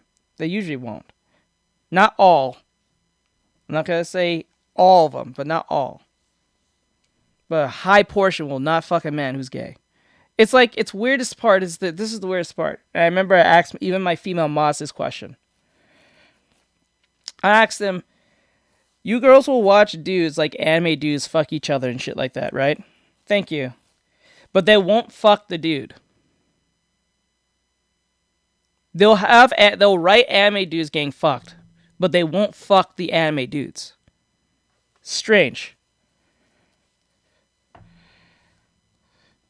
Oh, that doesn't matter. Most people don't care about that.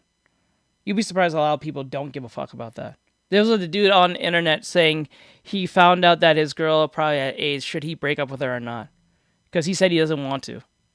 But she has AIDS or some shit. He had to go to the internet and ask this question. I don't know why. That was the smartest thing for him to say. But there's a lot of people who don't give a fuck about the whole, like, if they like you enough, they don't give a fuck about the whole STD thing. Or, you know, you'd be surprised. You'd be really surprised how many people will say, I don't give a fuck about that. Because a lot of people's, it's more of, what is it? Self gratification is more important than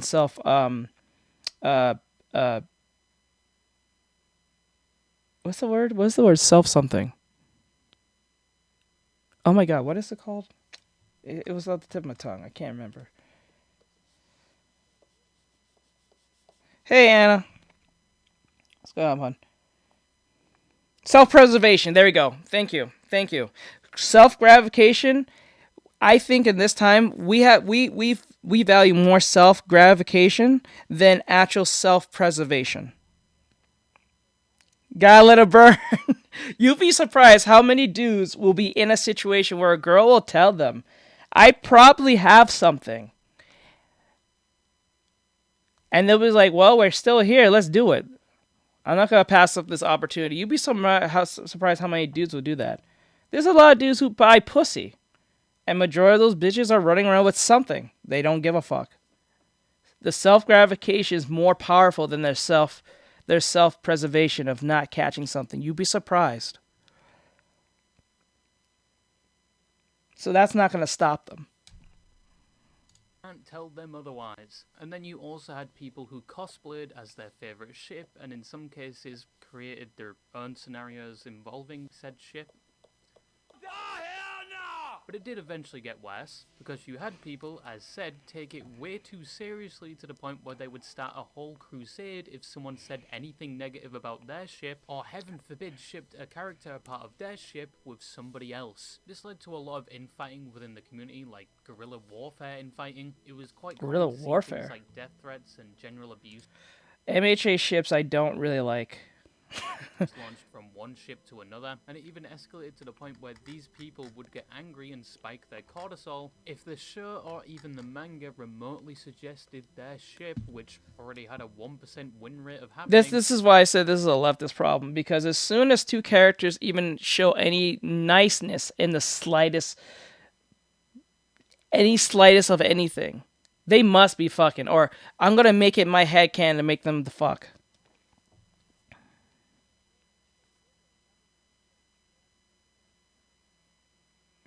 Of his window? Maybe he sent to the wrong person. He probably sent to the wrong person. This is why I don't like the whole shipping thing. It muddies the waters for people whose headcanon is insane. It's insane. This is why I say this is more a leftist problem, because it happens a lot in leftist media. Especially in like things like Riverdale, what was another one?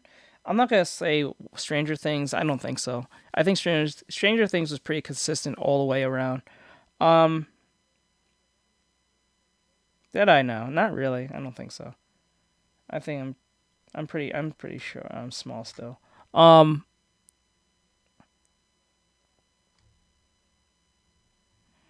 don't know. I really don't know. Was not in fact going to be canon. A key example was with the back of... Actually, no, you gotta put it this way. Most of them are young people shipping them. Usually young girls. Shipping them. So it's not like grown people are doing this. Well, there are a good set of grown people doing this, but it's mostly young children doing this who has nothing better to do. So, because the fandom is between the ages of 12 and 18, so do you have...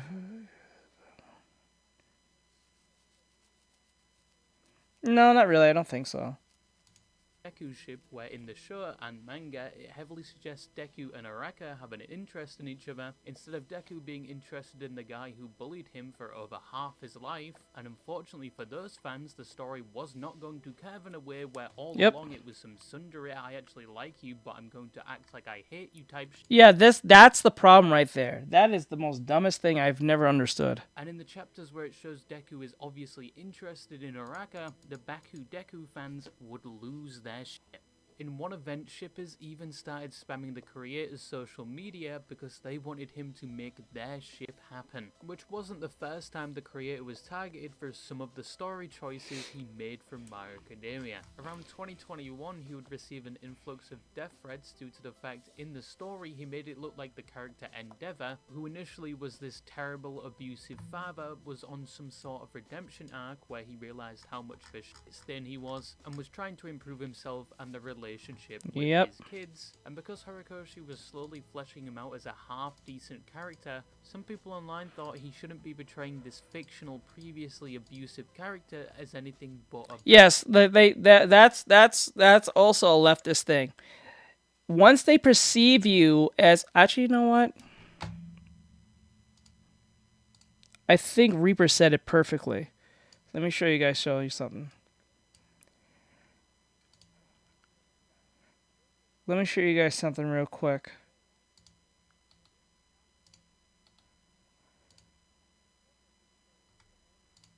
Yeah, there's no that's how most of very far left people think. They think once you do something wrong and you said something wrong, whether it's a hot take, whatever the case may be.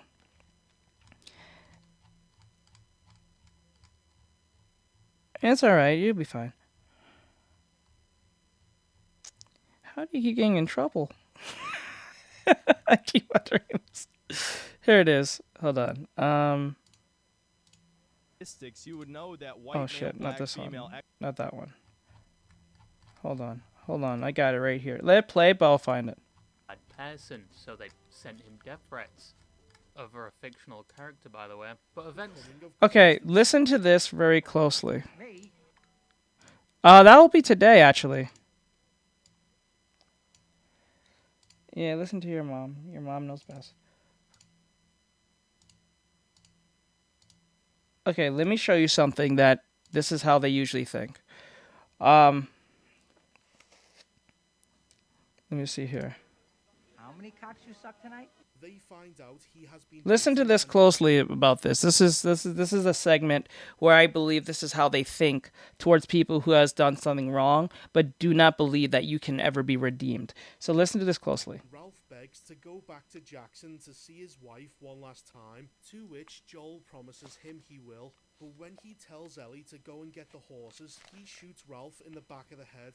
What happens next will show you just how much of a cunt Ellie is, as when they reach Jackson with Ralph's body, Joel lies to his wife by saying he got bitten and he killed himself, but not before giving them his last words, which was that he loved his wife. Now, I doubt this story would hold up very well since Joel shot him in the back of the head, and that is not a typical place you would aim if you're trying to shoot yourself. But this is besides the point. Ellie, who looks like a thumb, goes on to tell the wife that Joel was lying and that Ralph's last few minutes on this planet was him begging and crying to see his wife again as Joel refused, before then brutally executing him. Fucking bitch. What purpose does it serve to tell a grieving widow this? It is so unnecessarily cruel to tell her that not only was her husband's death much worse than Joel described, but now she has to live in the same town with his killer, which will give her no closure or peace during her final days, as she will be filled with nothing but hatred and grief every time she sees Joel. Again, Ellie has got to be one of the biggest cunts in fiction, and what's worse is that the writers are completely on her side during this exchange. They see nothing wrong with what she did because they too are immoral cunts. But that's modern writers for you. One perceived injustice against them, whether real or not, justifies them to do whatever they feel like in response, no matter how many innocent people get hurt in the crossfire. and they have no concept of what a proportional response is either. Mm-hmm. If you insult them, they feel that it's perfectly within reason to kill you and your whole family simply because you hurt their feelings. There it is. That exactly is why a lot of leftist writers write like this. They don't believe a character can be redeemed. Even if something like Endeavor, who did what he did, was wrong, he can't be redeemed at all. He has to be forever be hated. He must be in the depths of hell for the rest of his life. He can never try to make the things better or make it easier on his family. He has to be forever perceived as an evil person. So that's what that is. I'm working on Broly. Yeah, probably like an hour from now. So that's what this is. That's what that type of writing is like. You can never, no one who is perceived as evil can never be, to the fandom, if you're considered as evil to the fandom, even if you are trying to redeem yourself, you can never be redeemed. It's like the goalpost keeps changing every time. Like this, the overexposure, the excessive posting, and the shipping, all were responsible for where the community is to this day and having the reputation of being toxic, cringe, and one of the worst anime communities. But said reputation came about during the peak of its popularity, around 2021, and it's been some time since then. The main anime has recently ended. Yes, there is a spin-off anime that got a decent amount of attention, but not as it's much not showing. as the It's main not. Okay, storyline. that's weird. And My Academia in general Hold is on. no longer as popular as it previously was, and a lot of the people within the community have There you grown go. up and moved on since then. So it begs the question, in the current year, is the My Academia community still just as cringy and toxic, or has it gotten worse or better? Well, looking at it today, things have I gotta definitely go calmed ahead and down. buy. Regarding the Come on, cringe, let's it's have. more people I'm doing it crossing for my fingers so I irony's don't sake, get less grounded people for doing it even without longer and for no reason. self-awareness. I gotcha. Don't get me wrong, the community is still active, but it's more Sorry just about that. edits, animations, and people reminiscing over how cringe it used to be. You do get the odd post claiming how other anime communities are doing the same things they were doing in 2021, but they don't get as nearly as much as they did. A common example used is the Chainsaw Man community. I still can't get that one fucking We Came to Goon audio out of my head after Instagram Reels exposed it to me. There's also the Jujutsu Kaisen community, but to be fair, they have enough self-awareness to know they are posting cringe and brain rot. Regarding toxicity, it's significantly improved, especially with things like the game of battleships. There are still posts involving ships, but a lot less, and there's less arguments surrounding them. They seem to have adopted a less aggressive... In my story, I have a racist character that's Russian slowly warms up to the second main character that changes the outlook of people. That's good. approach, even if there is a shift that contradicts theirs. But yeah, to me it seems like a lot of the core fanbase has grown up or moved on since it ended, and that has led to a lot of the problems and cringe this community was known for being less prevalent. It's actually quite tame now compared to its prime. But even with that said, it still has a dog shit reputation, and admitting you're a My Academia fan in the current game will still result in a prompt decline to your social credit score. Kachan, sing the song, please! Fine, I'll sing it, Deku! Kachan, you get... Oh, Jesus fucking Christ. In conclusion, I have a confession to make. I used to be a My Hero Academia fan. Which is not really a fucking secret. The videos I made when I was still a little sperm cell are still on this channel, and I've been very open about it. I wasn't like a die-hard fan. I never really got into ships. I just liked the story and the characters. I even had multiple My Hero Academia phone cases for multiple years, which did lead to bullying. But eventually, as I grew up, I got less interested in it, especially as I was introduced to other animes. But yeah, I was a cringe My Hero Academia fan in the past as well, so I have the credentials to... See, the thing is, there's a way to, like, in my honest opinion, to be able to show off your fandom without coming off as cringe. There is a way to doing this. So the way I do this is like this. So like, for instance, whenever I'm like streaming through my phone and you guys are watching me through my screen, you guys probably might see my screensaver of like My Hero Academia. Like if you see my screen like we say like Gacha Akuda. The difference is I don't have a giant Gacha Akuda wallpaper that says Gacha Akuda on it, right? Or saying has all the characters at once on the screen as like a typical wallpaper.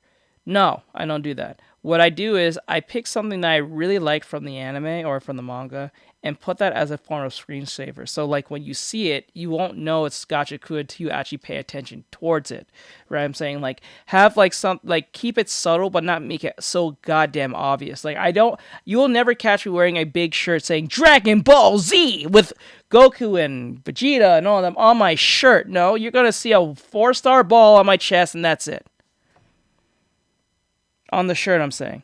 You're not going to see a giant logo with Dragon Ball Z with all the characters on my shirt. No, you're not going to see me catch me wearing that shit.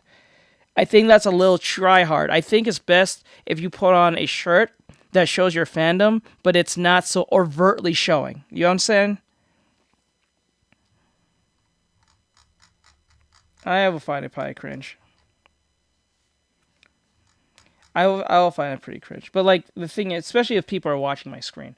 So, like, I would keep it subtle. So, like, say, for instance, I got a... Like, if I had, like... Yeah, like a shirt on the back. But, like, if I had, like a phone case, right?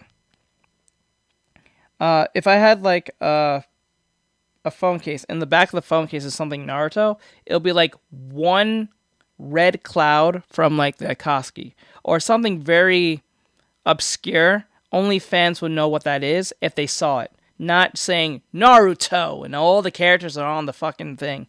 I think that's overtly overdoing it. You're just overdoing it at that point. Like, I'm not saying not to. You can do whatever you want, but for me, to show my interest in the fandom is to keep it really subtle. Then you can really know who's the true fans around you instead of just saying Dragon Ball Z on it. You know what I'm saying? Or Naruto or One Piece or some shit. This video, fuck you. The community back then was a vastly different place compared to where it is today, but even if it has changed, the reputation is still there. It's still known as one of the most cringy, toxic communities, and it's going to stay that way till another community takes that title. But as said before, there are a few competitors right now, but they have a long way to go till they surpass My Hero Academia. But yeah, just something I wanted to talk about today. I hope you get spam cramps, and that's all I had to say. Spam cramps. Bye. Alright, guys. It's 8 something. Okay. Before we go, I actually have... I only have 2 videos. One's a trailer, and the other one is some news. And that's it. Gaming news. There's only gaming stuff. So the first one, you guys will probably have seen it now, but it's out now. So let's see here. Here. Like that. So we gotta knock these out first before I do anything else. So apparently Toy Story 5, Pixar dropped Toy Story 5, the trailer. I didn't know there was actually going to be a Toy Story 5. Well, I knew there was a Toy Story 5. I didn't know this. I knew there was going to be a Toy Story 5, but I didn't think it was going to be this soon. Yeah, there was no need of 5th. I think 1 to 3 was fine. I don't think there was no point of a 4 or a 5. To Kira and Beverly to be your beloved bride. Yeehaw! I now pronounce you husband and knife. Who poisoned the maid of honor? Bonnie, there's a package for you. Oh, thank you. Hi there, I'm Lilypad. Let's play. Oh, extinction, not again. Bunny. Oh, we're leading to that situation. Okay, it's getting to that point where the toys are gonna be replaced with anything digital, anything on the phone, AI, everything. Yeah. Screen time's over now. Okay. I want to talk to you, device. Please, call me Lily. Me and the toys have been working all summer to try and get Bonnie to make friends. Yeah. But then you had to ruin Got it. You're not even listening to me. I'm all... Is that the original voice of Jessie? Did Jessie always sound like that? I don't think she sounded like that. Did she always sound like that? Is this the same voice? I gotta go check. Always listening. See? Now look here. Me and the toys have been working all summer. Now in Spanish. Con los gemelos Jordan, al otro lado What? Yeah, I got dibs on behind the dresser. Woody! Jesse, hello? Is it as bad out there for toys as they say it is? We're finding more abandoned toys each day. We're down! Tech's invaded our house, too. I don't know, Jesse. Toys are for play, but tech is for everything. I'm losing Bonnie to this device. You got a friend in me. Woody! Came here as fast as I could. Why are you wearing a dress, Woody? It's called a poncho, Forky. I don't think that's Tom Hanks. Holy shit, is that his brother? Wait, whoa, is that Tom's... Wait, whoa. Whoa, wait. Who voiced Jesse in Toy Story 2 and 3? I was right. I was fucking right. So, the voice actress who played as Jessie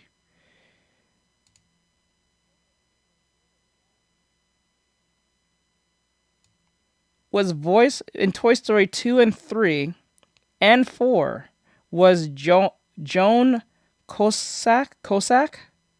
Was Joan Cusack. Voice Jessie and voice Cusack. Wait, hold up. This is not making any sense.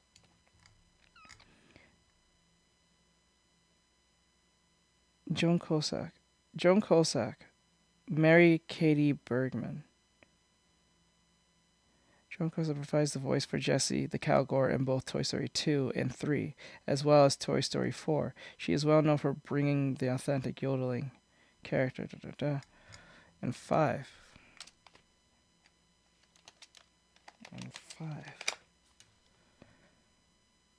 Joan Cusack.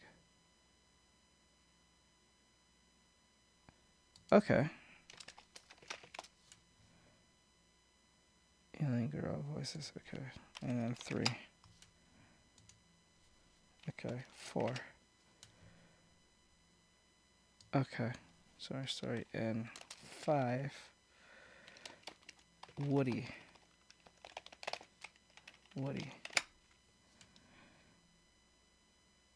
Okay, Tom Hanks returns his voice as Woody as 2004, according to reports on the... Okay, he did come back. Okay, he just sounds weird. Okay, I guess, I don't know. He sounded weird to me.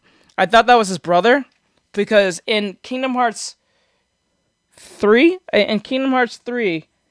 Tom Hanks does not do the voice of Woody in Kingdom Hearts 3. It's his brother, who sounds very close to him. A lot of people didn't know this. I don't even think the dude who did the voice of Buzz was even the same person. Tim Allen.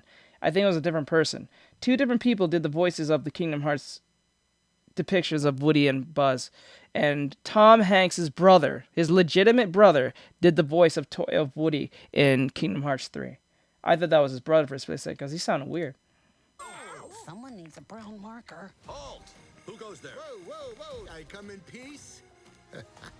It's been too long, cowboy. What are you, some sort of old man toy? What? She thinks you're old because you're bald, Woody. Bonnie needs help from someone at least from the same century. So long, toys. We're gonna need backup. No way. Just get me away, Buzz! Our mission on this planet is to make a child happy. Bonnie still needs us. Come on, Bullseye. Buzz, you stay here. I'm going with them. You don't think I can do it? Yes, no. Nice poncho. It's good to see them fighting again. It sure is.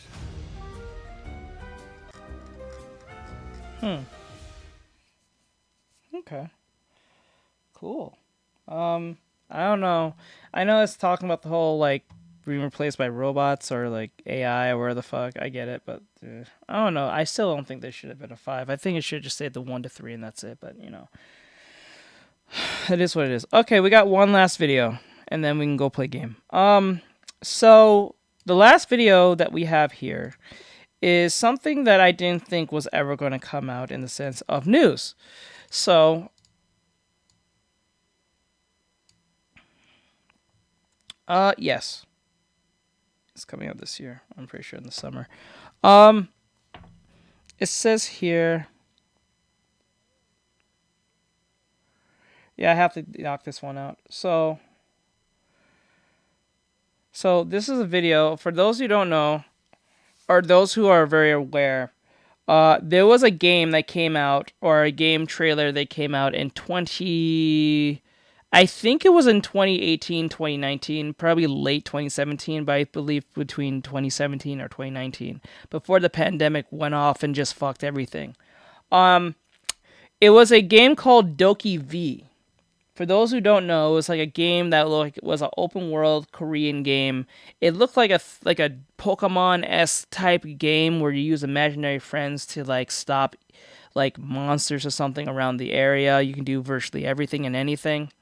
It was made by the people who made Black Desert. So you know this was going to be pretty interesting on its own. Now, there's some new news about it that it says, Doki V, where is the game now? Story, gameplay, release, news, and trailer in 2026. Details from Arc Gaming. He has 1.49 million subscribers. I think I'm subscribed to him.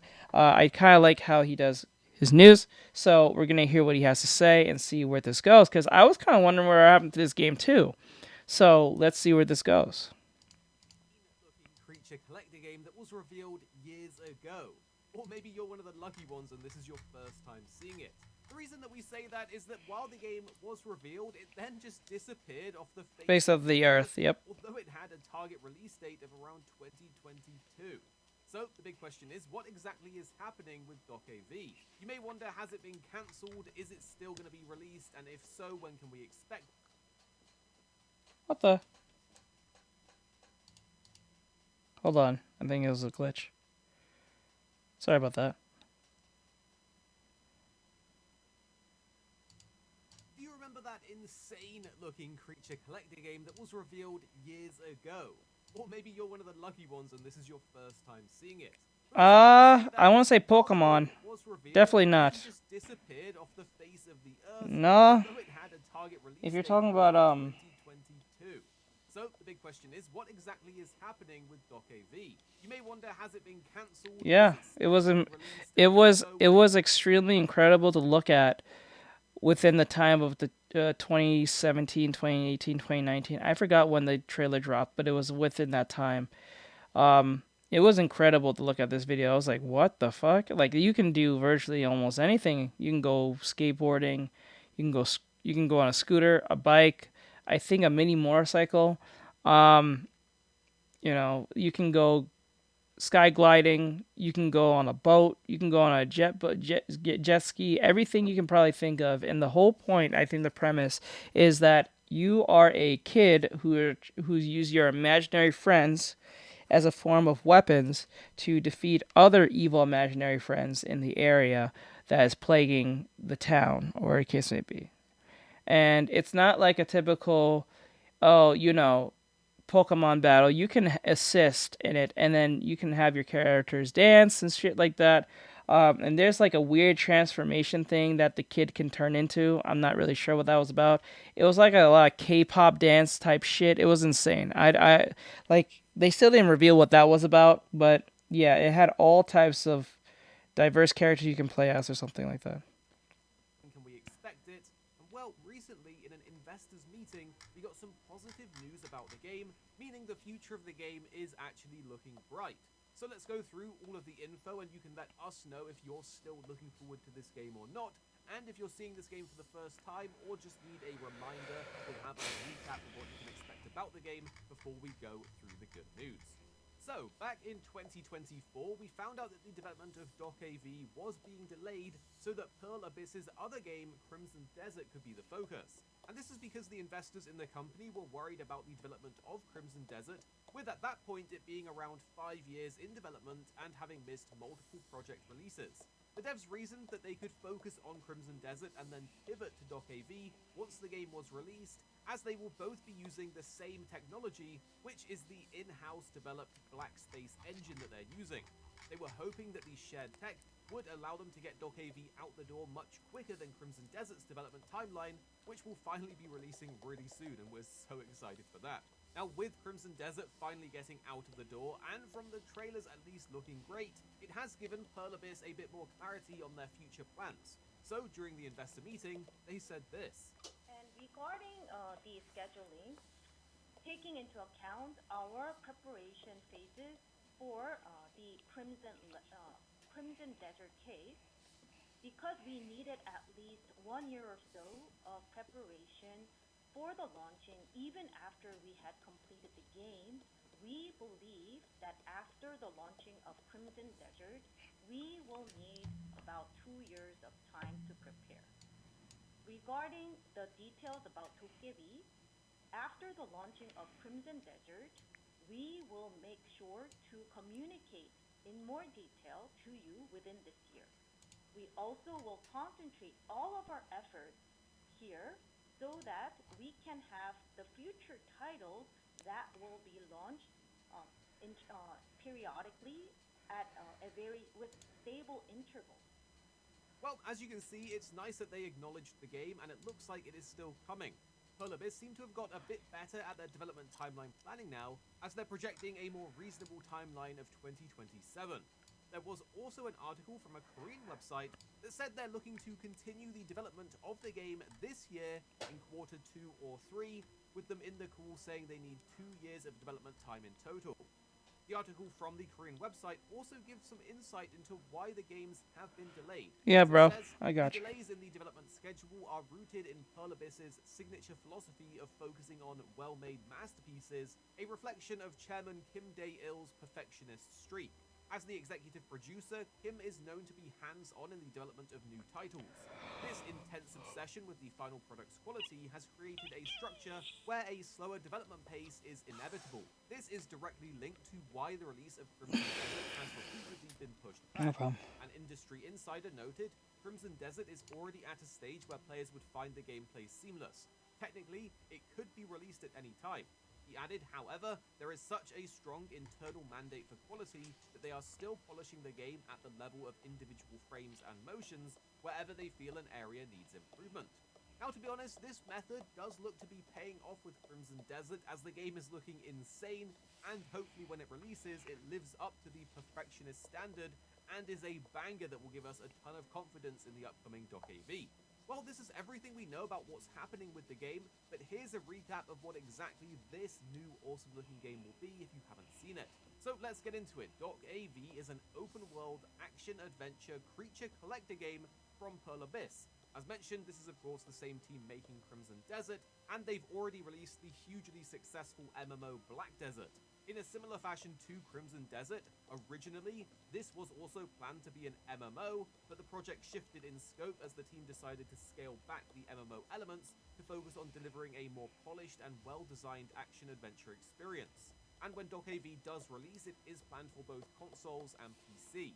Now, the Black Space engine is a big part of why Doc AV is possible, as the devs have emphasized that the engine allows for heavy physics integration, dynamic environments, and detailed world simulation. In some of the early footage, we actually got to see it in action with real-time physics interactions and time-of-day systems. From the demo, the game does look pretty awesome, but the real question is how those systems will impact gameplay in the sort of moment-to-moment and if the game actually does release. You see, the main focus of the game and where the creature collecting comes in are the creatures known as Doc AV. And while it may sound and even look like Pokemon, there are some key differences. Unlike Pokemon, where creatures are captured, in Doc AV you have to befriend them. According to the devs, Doc AV are born from unresolved dreams, and we know that Doc AV grows stronger over time, and not all of them are easy to obtain. For example, some require specific conditions to be met before you can even earn their trust. In terms of the story, we know it will be about freeing the Doc AV from exploitation. In Doc AV's world, there's an advanced AI technology that powers android robots created by a corporation known as the Company. However, AI chips used in these robots are powered by captured .ab, and this is where we come in as our character uncovers the truth behind their disappearances and takes a stand against the corporation. So it may not be the most groundbreaking narrative setup, but it is solid for an adventure built around creature collecting. Also, while .av is no longer an MMO, it will still have multiplayer features in the game, as it will include cooperative elements like being able to team up for boss fights and certain other activities. The main story can be experienced solo, but the devs have mentioned there will be shared content designed for co-op play. However, there hasn't been anything mentioned about PvP just yet for any of you wondering if that will be included. From the gameplay that we have so far, we've learned that it will take place in a seaside town called Beluga, and this will just be one of several large play spaces. To be honest, just this one area alone looks pretty massive, and we're guessing that this is the Black Space engine in action, as Crimson Desert is also similarly pretty huge. Now, with these kind of big play spaces, you will need ways to get around, and traversal appears to be a major focus too. Players can move around using roller skates, mini cars, and likely more options as the game expands. For the combat in .av as well, we've seen that the player will fight alongside their .ab, and will be able to get weapons like the Bang Hammer and other crazy weapons to take down enemies. All in all, the game looks really cool, and we are looking forward to it. We do really love a good creature collecting game, and so it'll be interesting to see how this one turns out. But at least now we actually have a path to release, and one that doesn't seem too far away. What do you think? Is it actually going to release in 2027, or do you think it will get pushed back to 2028? Tell us down below and drop a like if you enjoyed the rundown and all the latest news on .av, and we'll be back with more videos on your favorite games and upcoming games coming very, very soon. Alright, cool. That's actually really cool. Hearing that the game is not dead. I thought the game was actually gone and dead. At the time, I didn't think it was ever going to come out. But hey, it's good to hear that it's doing well. That's actually really good. So let's see real quick before I go, because these are just going to be a few seconds. So let's knock this out real quick. Let's see here.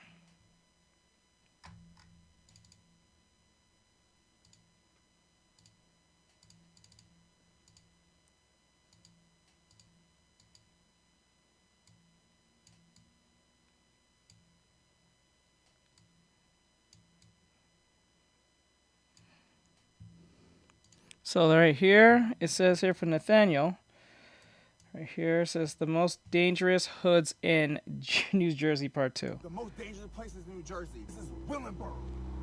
This is mad crazy. Anybody want to get at me? Get at me. Anybody want to get at me? Get at me. Look around.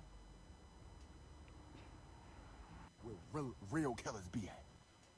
Hell yeah. Anybody in Willenburg, come at me, nigga. This shit mad dangerous. Bro, are you wearing... Oh, why is your short so short? Willenburg, New Jersey still. He got cold. Yo, look around, look around. That shit mad. Yo, not too much, Most dangerous places in New Jersey. I can't. While Christmas lights is up, I can't. What? While Christmas lights are up. Okay. Okay, but only because I'm back from Cash App. We're gonna put you on house arrest. Fuck that. I can wear no ankle button on my mirrors. My truth. My Levi's. My panda by Levi's. I'm phony. I get this bullshit off. Did you steal that Fago from the gas station? Hell no. How big is that? Okay, but only because I'm back from Cash App. We're gonna put you on house arrest. Fuck that. I can wear no ankle button on my mirrors. There you go. My Levi's. My panda by Levi's. I'm phony. I get this bullshit off. What the hell? The fuck? Okay. John, go get the handcuffs. Hold on.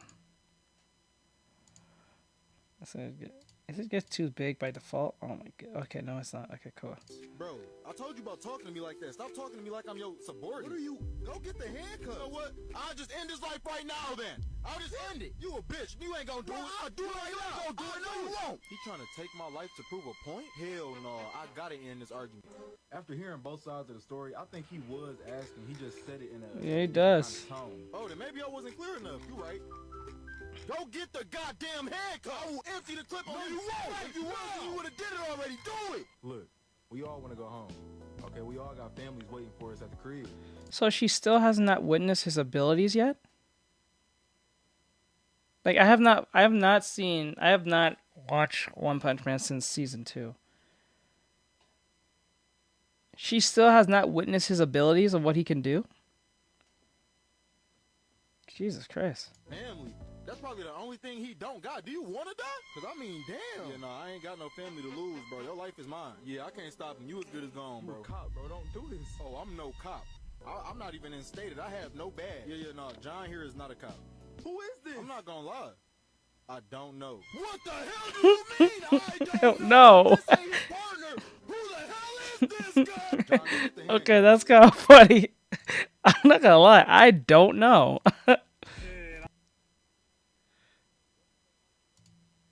Did they? Oh.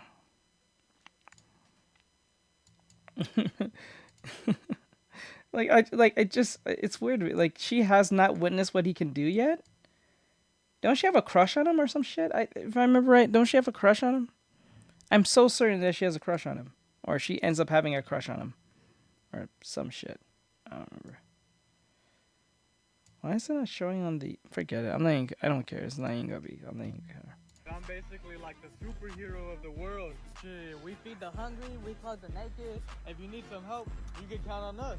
And we got the most money, we got the best jobs, we got the best food. Shit, we like the best country in the world, bro. Hey, we kill people, we rob people. We don't give a fuck about nobody. Hey, we be poisoning our own citizens. We don't give a fuck about poor people. We do not fuck with criminals, bro. Unless you got some money, then you just keep doing shit. I'm basically like the We do not fuck with criminals, bro. Unless you got some money, then.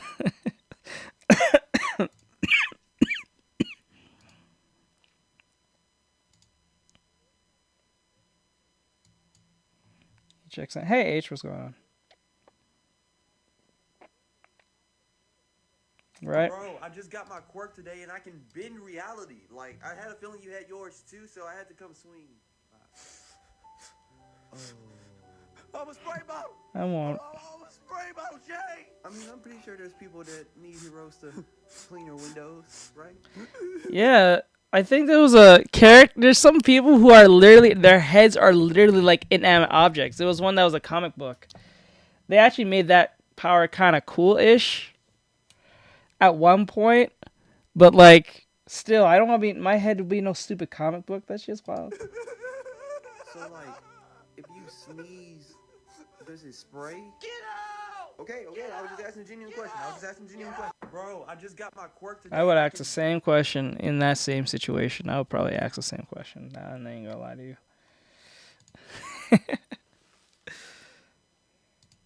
It paused for you? Oh, you were supposed to refresh the screen. Is there? Oh, God. I remember there was a comic book character. I don't remember a spray bottle. All right. So, with that said, I'm going to stop from here. Broly's is actually done. Broly's all done. I just got to color him. That's it. I think the whole thing is pretty much done. I think I finished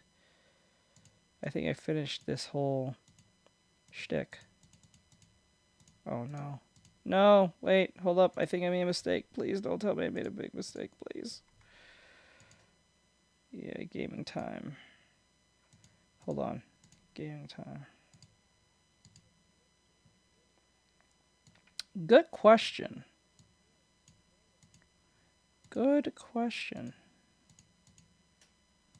Hold on, let me see. 1, 2, 3, 4. Oh, where are you, beers?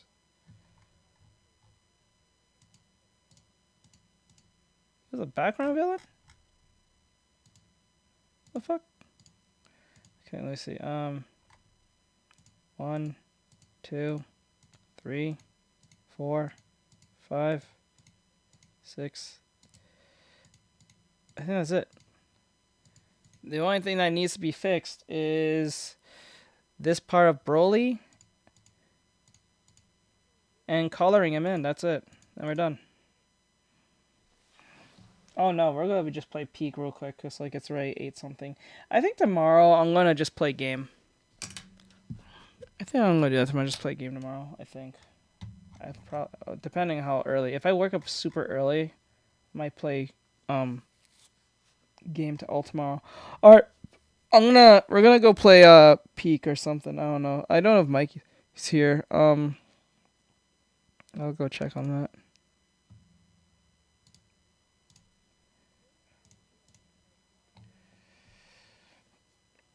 Alright, so I'll see you guys in a couple of minutes. I'm gonna restart everything. I'm gonna jump out of here. We're gonna play some Peak. If we can't play no Peak, okay, Mikey's here. Okay, we're gonna play some Peak, see where that goes. Because if he wasn't, I was gonna jump on Overwatch. Alright, there you guys. I'll see you guys in a couple of minutes.